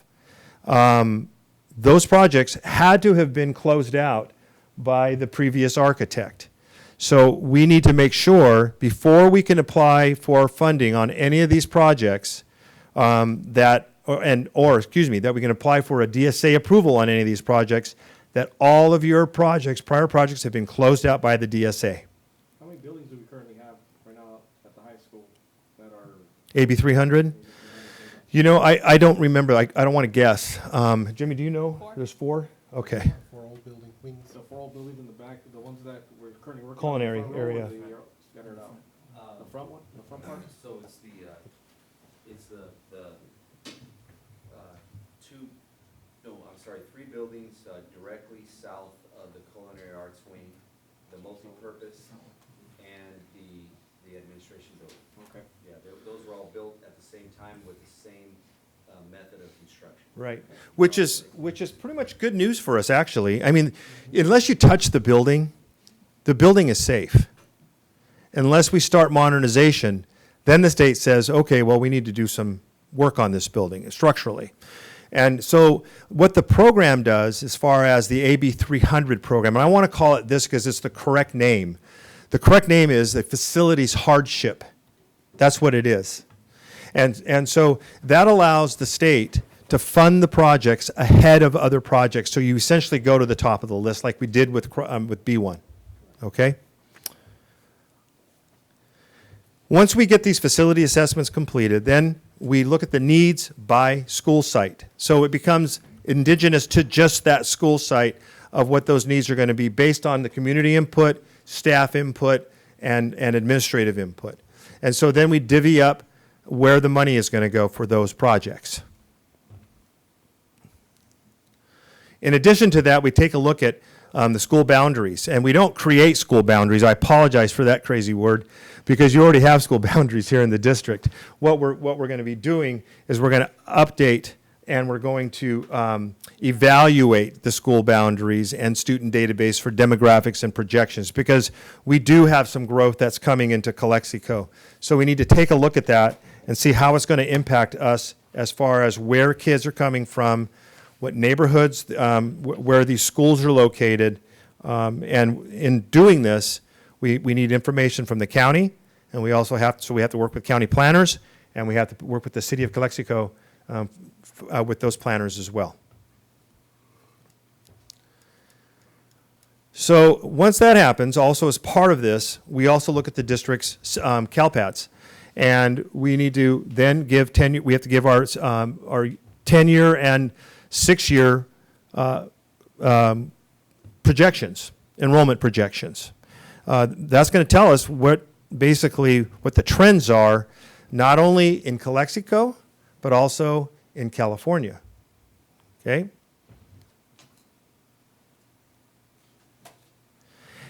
We talked about new housing developments. Again, the departmental and residential developments, they're used to identify the location and number of housing units in a plan to be built. And also what I'm interested in, and what the district, what the board is interested in, is when those permits are going to be pulled for those new houses. Because that spells two things. Number one, it's when you can start the consideration, you're already started consideration of new construction, but you need consideration of how much money the district's going to get in developer fees as well. And also housing, those kids that are going to come out of that development. Right, where are you going to put them? Okay? I want you to keep in mind that when it comes to new construction of a school in California, this is always mind-boggling to me. It's a 4 to 5 year window of construction. It takes a very long time to get a school built in California. Fortunately, in Calexico, we're modernizing the high school with modular classrooms. And even still, Jimmy, how long has this project taken? Yeah, so there you have it. We're just starting. So there's a lot of work, a lot of front-end stuff that needs to happen in order to get this moving. So then we also take a look at the facilities utilization study. And what this takes into account the capacity at each site. And I'll just cut to the quick on this. Basically, what it says to us is there's either room here or not. You can be impacted at this location, okay? And then we wrap all that up into this into that report, and then we can determine, when we look at all of this, and we've already done some of this already, again, and that is your eligibility, we determine the facility funding structure or the options for the school district. So every master plan, we recommend that it's not only a master plan for your facilities, but it's a financial roadmap. And so we know that the district is considering some options in terms of that financing piece of it. But as far as the financing of public schools go, this is what they use for funding public schools. The state funding options under the Office of Public School Construction and the State Allocation Board. We have a new bond coming up in the state, a statewide bond, modernization funding, new construction funding, financial hardship, and facilities hardship. I want to just mention that the financial hardship piece of this, the district is not eligible for. I left that up there, however, because someday after you're done with all of your bond proceeds, then you can become. But if the district has a bond, they've gone out and passed a general obligation bond, they're not eligible for financial hardship, but they are eligible for facilities hardship. So financial hardship is for districts that have gone out and tried to pass a bond and failed it. And they have bonding capacity, okay? But, now you're saying, sorry to interrupt, but you're saying we don't qualify for that, but we'll qualify for what? For the facility hardship. That's seismic. That's the seismic program. It took you to the top of the list. Yeah, yep. And quite frankly, I don't know. I'm not talking bad about the state program, but for Calexico, I'm hearing about the robotics program. I'm hearing about all these other programs that the school district has, and those are awesome programs. They're stellar for school districts in the state of California. With the financial hardship program, however, you may not be able to get that. But if you can support it through the use of a 50-50 program in the state new construction or a 60-40 program in modernization, that gives you more bang for your buck. That's been the challenge with school districts who use financial hardship as their funding mechanism. You only get what you're eligible for. And if you spend $1 over, you're taking it all back. That's right. It's very tough on financial hardship. I've been there. Yeah, yeah. So while I recommend it for some school districts, it's happening in Calexico. It's a great place. You guys have put a lot of effort into the programs here. Local funding sources, developer fees, certificates of participation. I left that in there. I know that I'm not a fan of them. However, I'm not recommending the district go after a COP. However, it's a mechanism to fund schools. General obligation bonds, and there's other funding options. There is funding options in the federal government. There are fundings through LCAP if the district wants to divert some funds into their facilities program, and then the deferred maintenance program. Which could be used for modernization, not new construction, because it's deferred on an existing facility. Right. Okay. We have presented this slide to the board previously, and this is the district's modernization eligibility. This will be it'll be updated and in the master plan.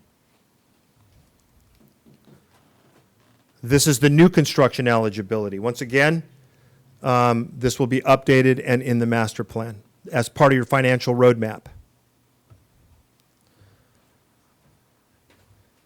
So the community engagement. So I'll speak to the community here. The steering committee meetings, the public staff input on facility needs, community online survey, which we'll be sending out, the community to define priorities, and then the review of the draft master plan. Community involvement is extremely important because the community also, of course, is the beneficiary of a strong educational program. Then come the illustrations, and this is where our architect comes in and also helps us out with the illustrations of the proposed facilities. We're currently working on that now, okay? So we create a financing and implementation plan based on the following: cash flow, the prioritization of the projects, and the district programs and goals. We heard a little bit of that tonight with that $20,000 donation, which was really cool. Our next steps, and Kim's going to speak here momentarily, we're going to schedule our site visits. We collect data, demographics info, facility info, new development activity, funding sources. We determine community involvement and schedule board meetings for progress reports. The timeline, Kim's going to talk to the timeline. Anybody have any questions about that process this far? Just quickly, maybe two things before I forget. So again, with the AB 300, the seismic piece. So I do see a lot of maybe flexibility or opportunities there for facilities within our district to advance much faster.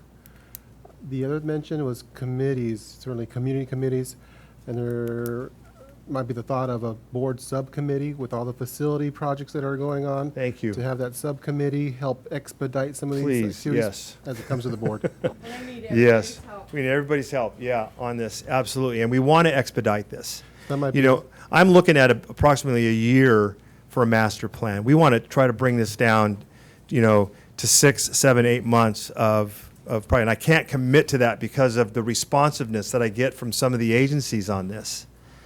So, but if we have a program in Calexico that, like you mentioned, about, you know, these committees and moving things along, we can certainly be within that timeline.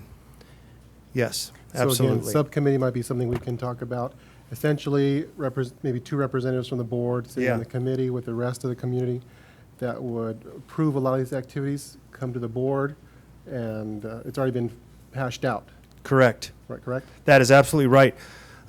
Every program that I've been involved in, not because of me bringing this in, but we have worked with we've worked in school districts where either we have implemented a board advisory committee on school construction, or we have inherited or come into a school district that already has a facilities committee. I know El Centro had it. The San Leandro Unified School District with their $250 million bond program had it. Soledad Unified School District with their $50 million bond program has it.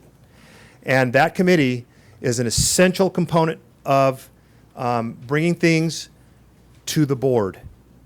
They've already been vetted. All contracts go through this committee for both the construction piece and the MOT piece and also the IT piece. So it's all been vetted, and it's open to the public. We'll be selecting some of the members to serve on this committee, but it also helps us to vet out the things that we're doing in the master plan. Okay? And some Item of the Perino. workshops will be held on a Saturday, so the community, I think, when we started ours in El Centro, we had, I think, 3 Saturday workshops, where the community could come out and ask questions.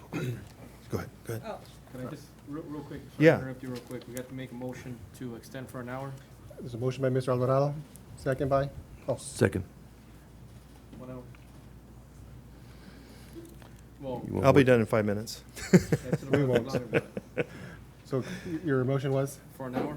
for 1 hour, so approximately 10 9 to o'clock? 10, correct. Okay, is there a second to that? Second. Motion to extend by Mr. Alvarado, second by Mr. Romero. All those in favor?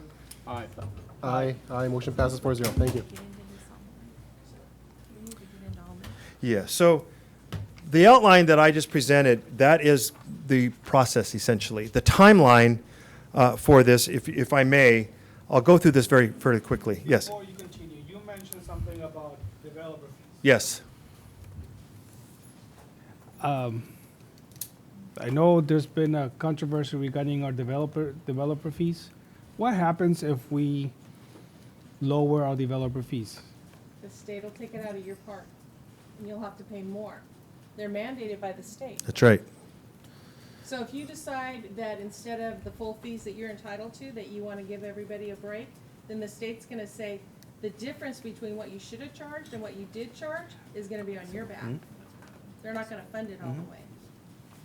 Because they're mandated by the SAD, which is the state allocation. Statute authority to, in that study, to issue what the law says. Okay? So it's a kind of a double-edged sword. I mean, you don't want to charge too much, but then if you don't, where are you going to get the money? Yeah. Sure. Thank you, Mr. Garland. Other questions before we Yeah, continue? quick question. What's the cost estimate of developing this master plan? great question. So there are other pieces to the master plan, and we're going to bring those proposals forward. So $45,000 for the report, and there's on top of that, there will be demographic study, and there'll be also architectural and also our site visits and our site evaluations. So ballpark 75.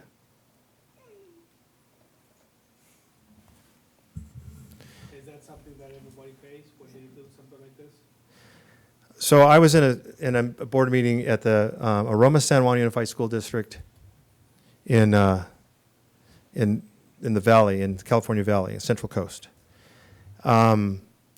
There were 3 proposals that ranged from $125,000 to $350,000 for a master plan. That's why I need to work with the board. I need the board to tell us what's the sense of what you want in a master plan, because it doesn't have to be a demographic study. It could be an AB 300 study and a site viability or a building viability study. So I'm telling you today what a traditional master plan could be. If the district wants to tailor it to something else, then you need to tell us what it is that you want to tailor it to. Because essentially, a master plan, it's a picture of what you have right now, it's a picture of what you want, and then it's a roadmap of how you can get there. And when was our last master plan? Did you ever Do we have know? one? Yeah, you did have one. It It says was, that Mr. Vega's not here, so. I don't know, 10 years ago or longer? 6+ years ago? Okay. 7 years ago? Okay, thank you. Yeah. All right, other questions? Nope. Did you need to proceed, or is there? You tell me. So we went over it. So basically, we've gone through this. We know it's about a 6 to 8 month timeline is what we're shooting for. Okay. Depending on how intricate it gets. Right, and dependent upon how intricate this master plan becomes.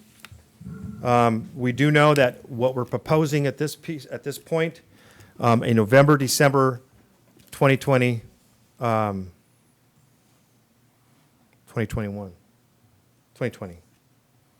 1 year. 2021, yes. 19 now, so 19, it'll be complete 20, by December 2020, thank you, 2020. yes. Timeline, okay? So looking at future funding, whether it be the state bond or other dollars. We'll know what comes out of the Yeah, election too. Right? right, We won't know until right. next November. Correct. Then this would certainly help with future facility.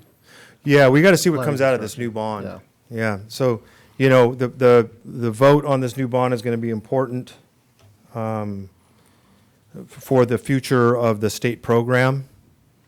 Again, you know, the hope is that the voters will get out and vote yes on the new state bond.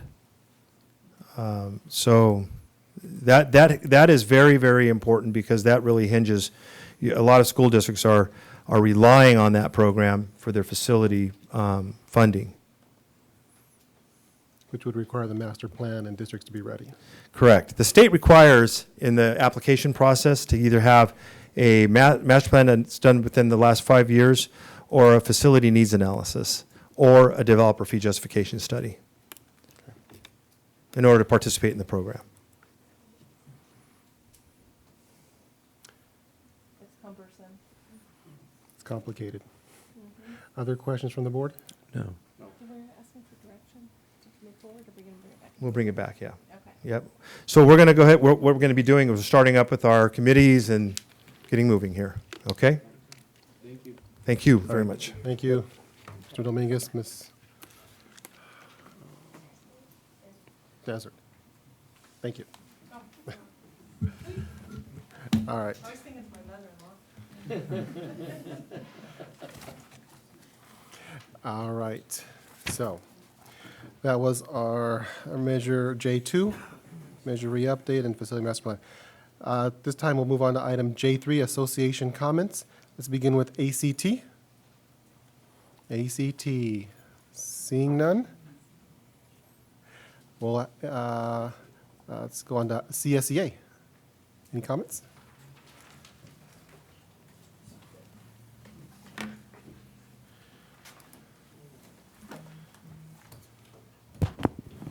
Good evening, members of the board, Superintendent Mr. Gonzalez, classified friends and community members at large. My name is Belen Donato. I'm chapter president of Chapter 399, Calexico. And I'm here just to remind you that I came here in October to ask you for your help to have a date for negotiations. And I don't see any reflection of that action. Chapter 399 is waiting for 6 months already for answer of our proposal. We were working as a team with the district in several meetings to resolve and put solution to different items. But the trust since October that we were waiting for a date, it has been diminished. And to have that trust, you have to keep your promises. And it's something that is not reflected right now. You need to understand our people and to have empathy with others. And unfortunately, it's something that I'm not seeing here. It's not fair to waiting for an answer for that much time. It's not fair to keep this kind of low salaries and high salaries and supervisors and other things that it has to be more equal. Lack of positions to cover the necessities and overloading the work for classified members. Lack of training and our members putting in jeopardy their safety between other items. To gain the trust again, we need to have an answer now. And I don't want to get comfortable with the idea of an unfair labor practice. Thank you. Thank you. Good. At this time, we'll move on to item J4. This will be our insurance committee.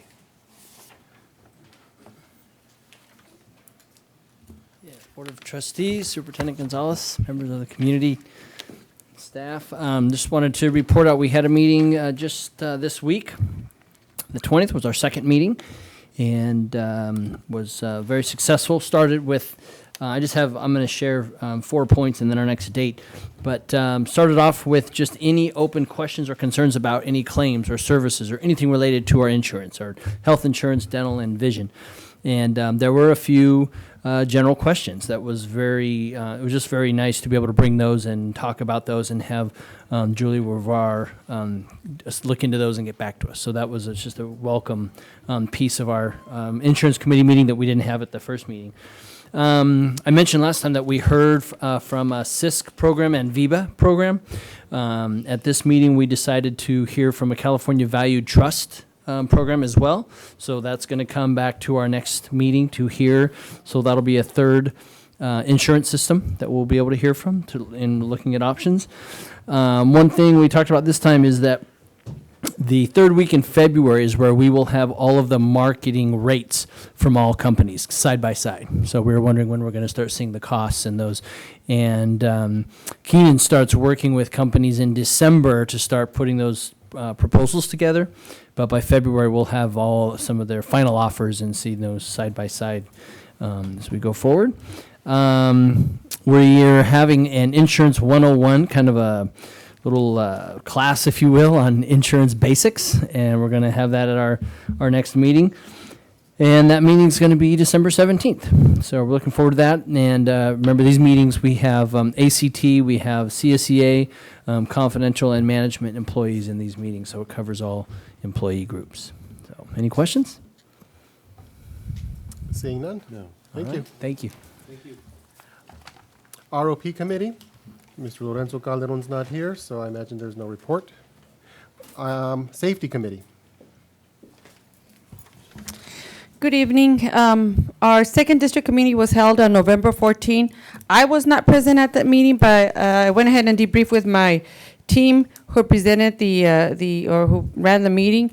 I know that our trustee Ciro Calderon was there, and so was Police Chief Gerardo. So if you want to add anything to Mr. Calderon to what I say, please go ahead.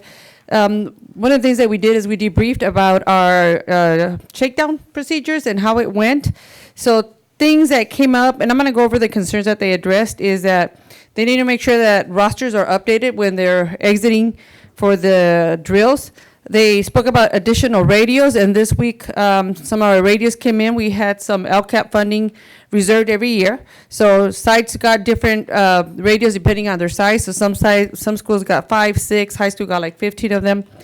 So those came in this week. There was a need for additional first aid kits, and every site has safety funds, so they just need to prioritize. So for example, if a site needs to purchase their safety kits, and they have that safety funding for those purposes. Bell issues is always a problem in certain areas, especially in the portables, depending on each school site. So for the high school, it's always the last portables. At Kennedy Gardens, it's always the preschool area, that's the farthest. So those are things that we've discussed in almost every one of our safety meetings. Locked doors, so staff needs to know that doors have to be left open all the time if they were in class. A lot of times, if it's a teacher prep, they understand it's locked. Some sites needed an extra command center just because the site is either too big and you have students, some in the back, some in the front. There was a need to ensure that sites are practicing using our emergency response program, which is Catapult, to be able to communicate. Some sites, some of the classrooms were exiting prior to a bell ringing, and it's important they understand that in order for us to evacuate, just the example we had with the earthquake here at Jefferson, if we had students here, the whole the little roofing there, the whole it all came down seconds after. So we need to make sure that before we exit, we're very alert of our surroundings. Evacuation forms. Different sites have different forms, and they were asking for uniformity, and that they are updated. We need teachers and staff to also practice the drop and cover. Many of them, the students were practicing, but not all the adults were practicing. And then substitutes needed to be trained. So how can the district support substitute training for drills? Anything else, Mr. Calderon, that I might have missed on the debriefing of the shakedown? And not only training for the substitutes, but I talked to Mr. Gonzalez regarding this, a more effective way to communicate with substitutes when we're having these drills. So one of the ideas was to give all the substitutes a lexical email address. Well, these substitutes sometimes they not only work here, but they also work in other districts. So another idea that we had was to give substitutes at each school an iPad. So today you're subbing for Miss Montaño. Okay, so here's iPad 1 for the high school. So here we go. So the substitute will be able to access all the information that the main office will send to all the teachers through this iPad. So ideas, Carlos and I, we talked about this. So it will be a matter of you guys deciding what is it that needs to be done. But training for substitutes, it needs to be done because we never know when we're going to have an emergency. And every day we use a lot of substitutes, so they need to be trained as well. We also talked about, we did Alice update. We mentioned before that phase 1 was getting everybody to do the Alice online module. So right now, a lot of the sites are in phase 2. Phase 2 is actually training with their staff after they've done their scenario.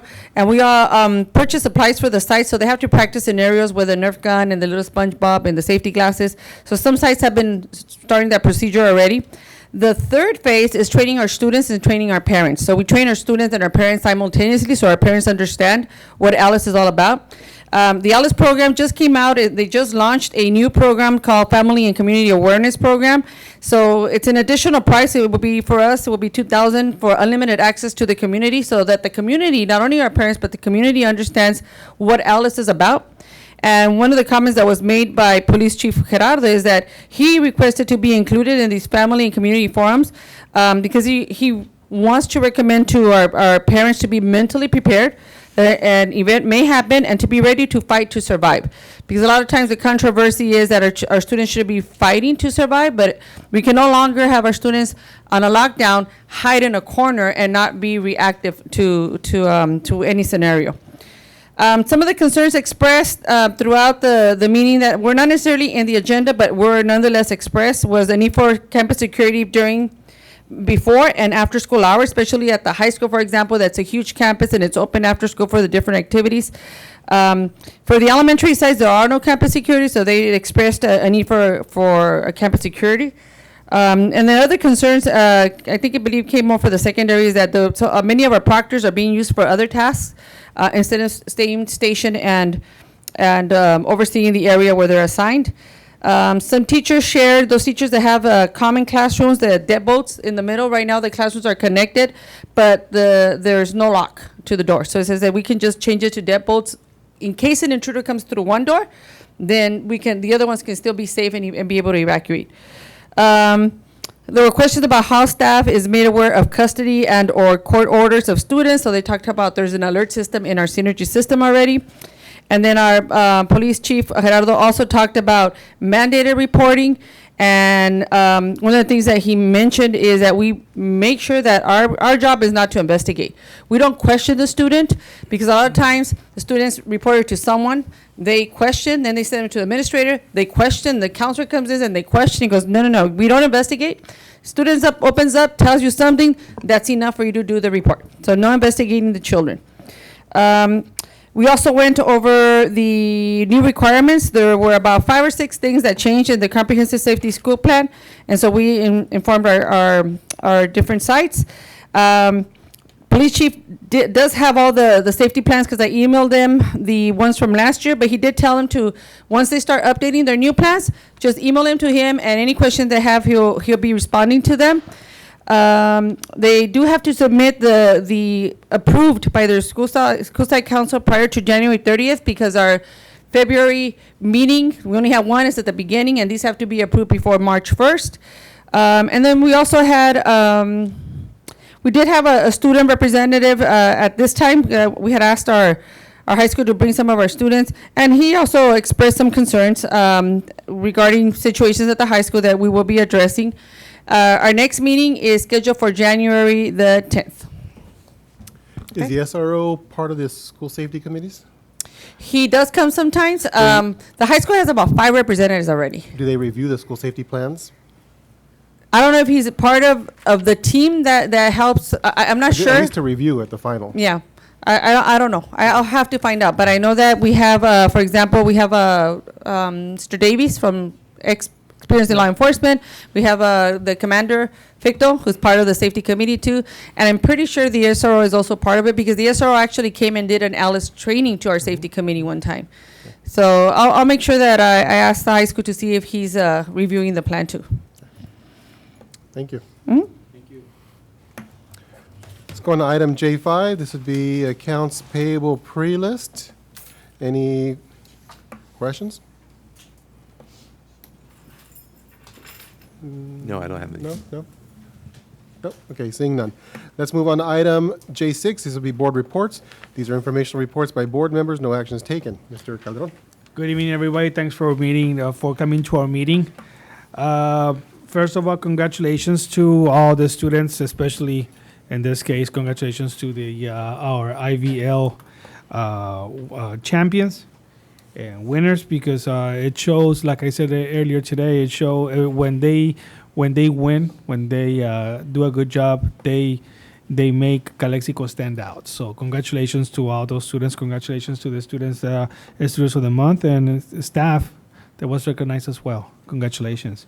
I had the honor to attend the high school, an event at the high school last week, where Congressman Vargas was here to present the certificate to our cadet corps. Because as many of you guys know, next year it will be the junior ROTC program. And for those of you that don't know, it is a big deal to have a junior ROTC program at a school, at a high school.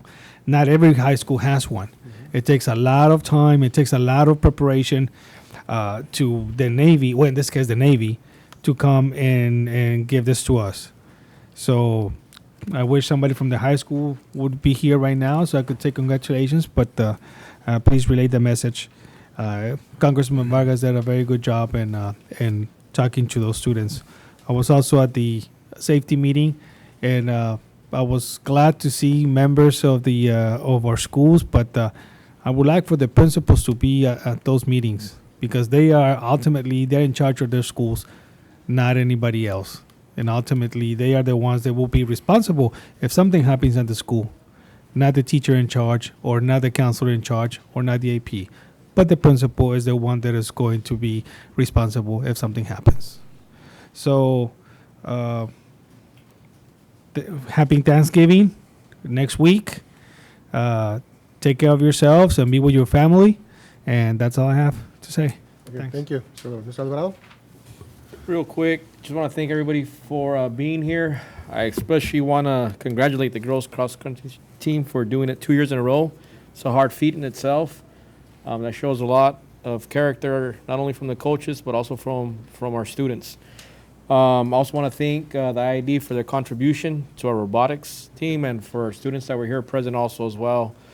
And lastly but not least, I want to thank all those that, especially main school, for doing it 2 months in a row. They're setting the bar high. And for the teachers that were also presented here today also as well. And hopefully that everybody have a happy Thanksgiving also as well. Thank you, Mr. Alvarado. Mr. Romero? I want to thank all of you for coming, and I want to echo my colleagues' comments. That's all. Thank you. Very good. And then for myself, just quickly as well, thank you, like everyone's saying. I think there's a lot of great things happening in the district each day of the week. Thank you for the communications, the emails that go out from the district to help keep us informed. We do attend several of these events, but again, want to recognize the sites that are contributing and being active and submitting these activities to keep us informed. Again, happy Thanksgiving, everyone, and we'll continue. Item K, discussion possible action. K1, approval of bylaws and resolution to establish a board advisory committee on school construction. And I think this is kind of what we were talking about a little bit earlier. Right, and I know that John touched on this very eloquently when he was talking about the master's facilities plan. So what this is it's a new concept to the district, but not a new concept to other districts. And what it does is it allows, like John was explaining, just for a lot of efficiency and making sure that when we're looking at construction particularly, creating a board advisory committee for construction where everything gets vetted in regards to facilities, construction, IT, everything gets discussed at this committee. At the committee, then there are recommendations that are made. The board still has the final approval, but when we cover certain board meetings, there are a lot of items on the agenda that cover construction, facilities, IT. All of that now would be going through this advisory committee, vetted to the advisory committee. Recommendations would be made, then brought to the board as final approval. So really what it would mean is a lot of that time spent would be spent in this advisory committee. Again, like John mentioned, a lot of the districts that he's worked with have this particular board advisory committee, and it's very successful. There is a requirement, part of the bylaws, there does need to be 2 board members present. If a board member is out, then there is a 3rd board member that has to be there as an alternate. We do have CSCA representation, ACT representation. We have representation from the community, representation from the elementary level as far as administration, from the secondary level as well. It's a committee of 12. But again, the whole purpose of this is to expedite. And I know that John had mentioned in some of the districts that this is implemented. Some of the board meetings are even cut in half, because a lot of what is discussed at board meetings sometimes is facilities, anything that has to do with construction, anything that has to do with IT. So all that would be discussed and vetted at this particular board advisory committee, then brought to the board as a consent item at that point. The board, if they want to discuss a particular item, they could, but that's the purpose of having 2 board members at this advisory committee. Does that a resolution, Carlos, or is that just? We did bring the bylaws and the resolution. If the board, if this is something that the board would like to consider and be able to have in place, so that way we could move forward and expedite it. Does this committee vote or take a vote to get anything done? And I will refer to John, because I know John has extensive experience when it comes to these committees. No, because you mentioned that there's 12 members in that committee. And they make But recommendations. that's an even number, and if they vote, how are they gonna get? They're making they're voting on Right. recommendations only, not voting on any action. Okay. John, can you elaborate on that Yeah, particular they component? recommend to move the different various contracts or approvals to the board for approval.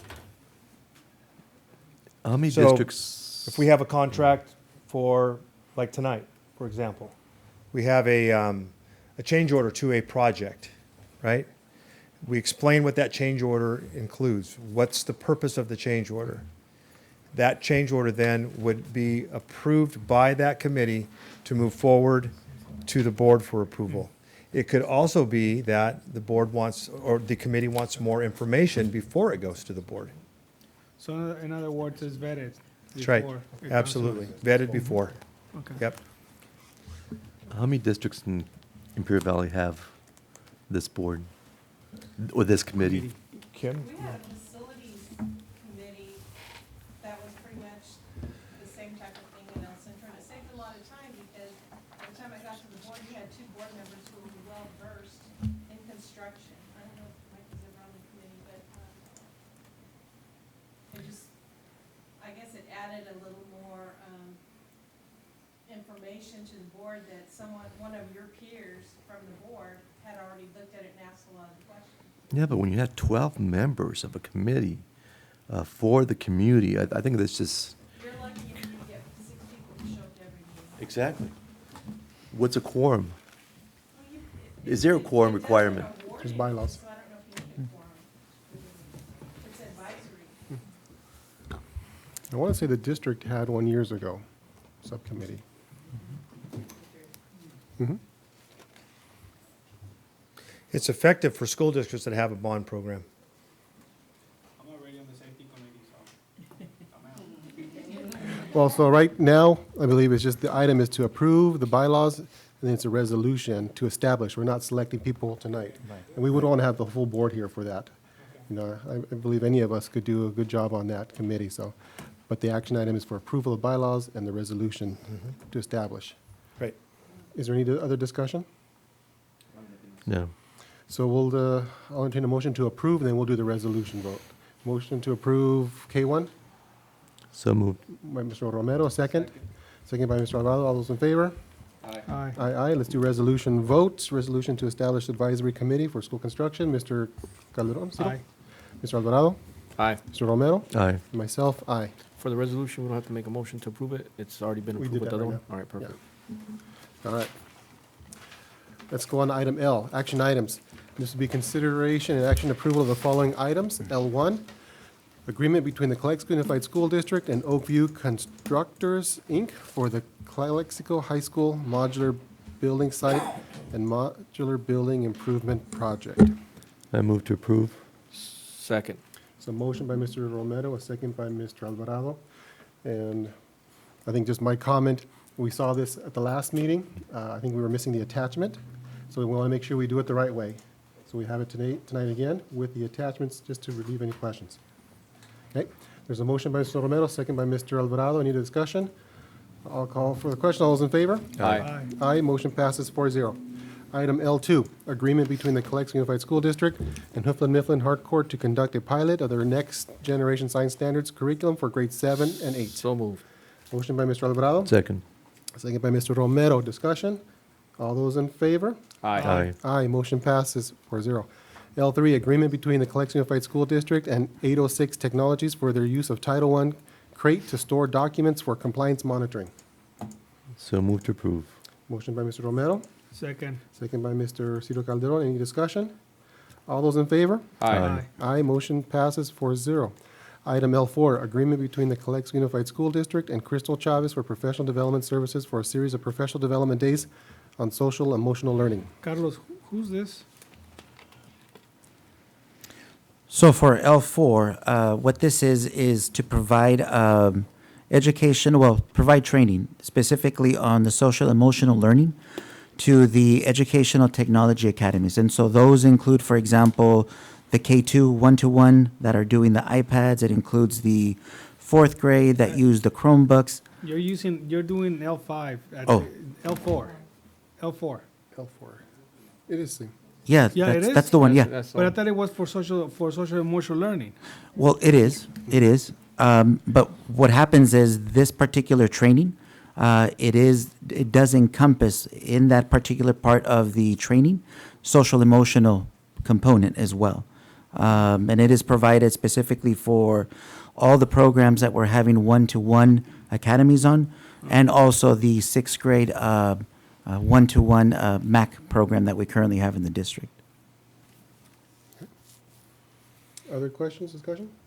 I move to approve. Second. Motion by Mr. Romero, second by Mr. Alvarado. Any other further discussion? Call for the question. All those in favor? Aye. Aye, motion passes 4-0. Item L5, agreement between the Calexico Unified School District and Martin Cisneros for professional development services on January 26, 2020. So moved. Second. Motion by Mr. Alvarado, second by Mr. Ciro Calderon. Discussion? All those in favor? Aye. Aye, motion passes 4-0.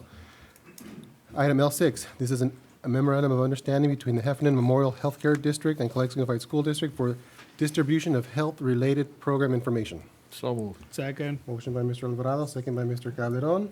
All those in favor? Aye. Aye, passes 4-0. L7, approval of Nielsen Construction Change Order for site plumbing to provide the utilities to supply water and sewer to classroom number 8 at Calexico High School. Do we want some information? So moved. Motion by Mr. Romero, Second. second by Mr. Ciro Calderon. Any discussion? Call for the question. All those in favor? Aye. Aye, passes 4-0. Item L8, variable term waiver 2019-2020. Move to approve. School year for Humberto Felix Jr. There's a motion by Mr. Ciro Second. Calderon, second by Mr. Alvarado. Any discussion? No, second by Romero. Oh, I'm sorry. Second by Mr. Romero, correct. All those in favor? Aye. Aye, passes 4-0. Item L9, District Level Title I Plan 2019-2020. So moved. Second. Motion by Mr. Alvarado, second by Mr. Ciro Calderon. Discussion? All those in favor? Aye. Aye, passes 4-0. Item L10, approval of the Special Education Community Advisory Committee. So moved. Second. Motion by Mr. Alvarado, second by Mr. Calderon. Discussion? All those in favor? Aye. Aye, passes 4-0. Item L11, this is a resolution authorizing contract for purchase of school bus pursuant to Public Contract Code Section 2011-8. It's a piggyback statute. Time out. Yes. Questions? What is So, this? yeah. So, Ms. Desert, did you need a? It's the grant that you received from the Air Pollution Board to pay for your new electric bus. Move to approve. Second. 10 words or less. Second. Right, motion by Mr. Cito Calderon, second by Mr. Alvarado. Other questions? And it's a grant reimbursement. The district gets reimbursed. Right, you pay for it and then you give them the copy of Correct. the paid Yes. invoice. All right, Correct. just to be clear. Any questions?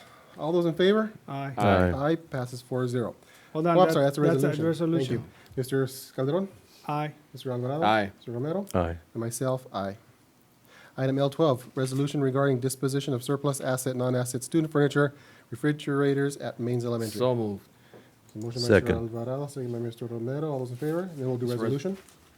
Mr. Calderon? Aye. Mr. Alvarado? Aye. Mr. Romero? Aye. Myself, aye, yes. Let's go to item L13, resolution regarding the disposition of surplus asset, non-asset office furniture at the district office. So moved. So Second. motion by Mr. Romero, second by Mr. Alvarado. Let's do resolution. Mr. Calderon? Aye. Mr. Alvarado? Aye. Mr. Romero? Aye. Myself, aye.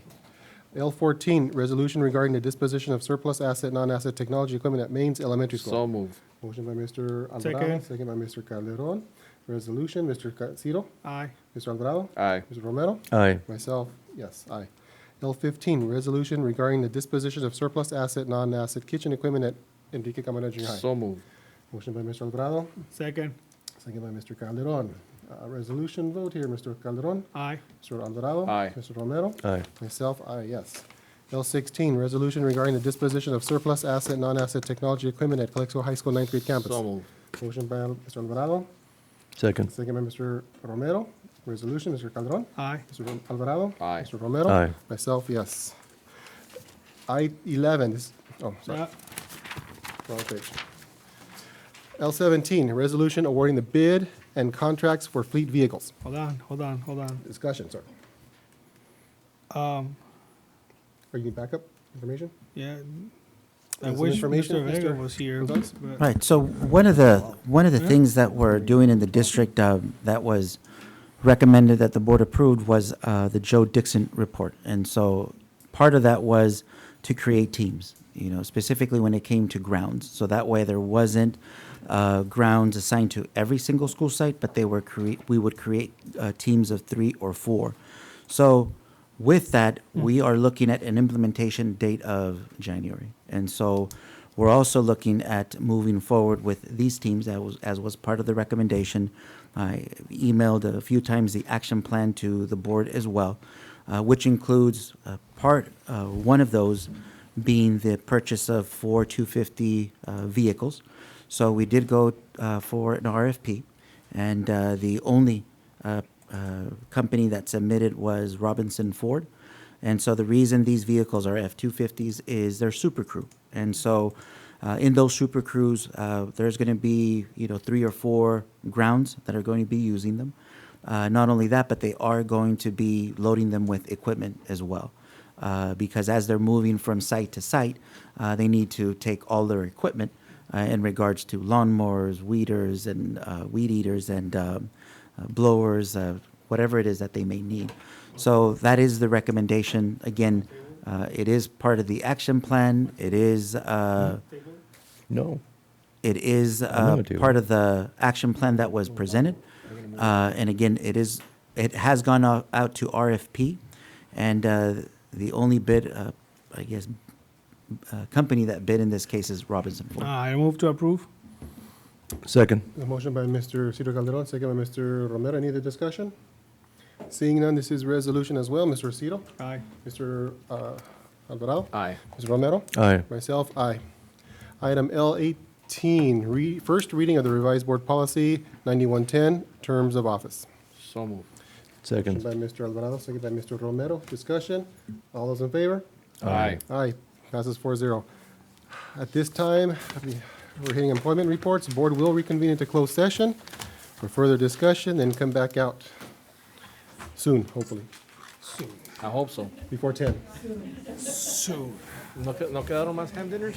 Soon. I hope there's cake left over. Testing. Hey.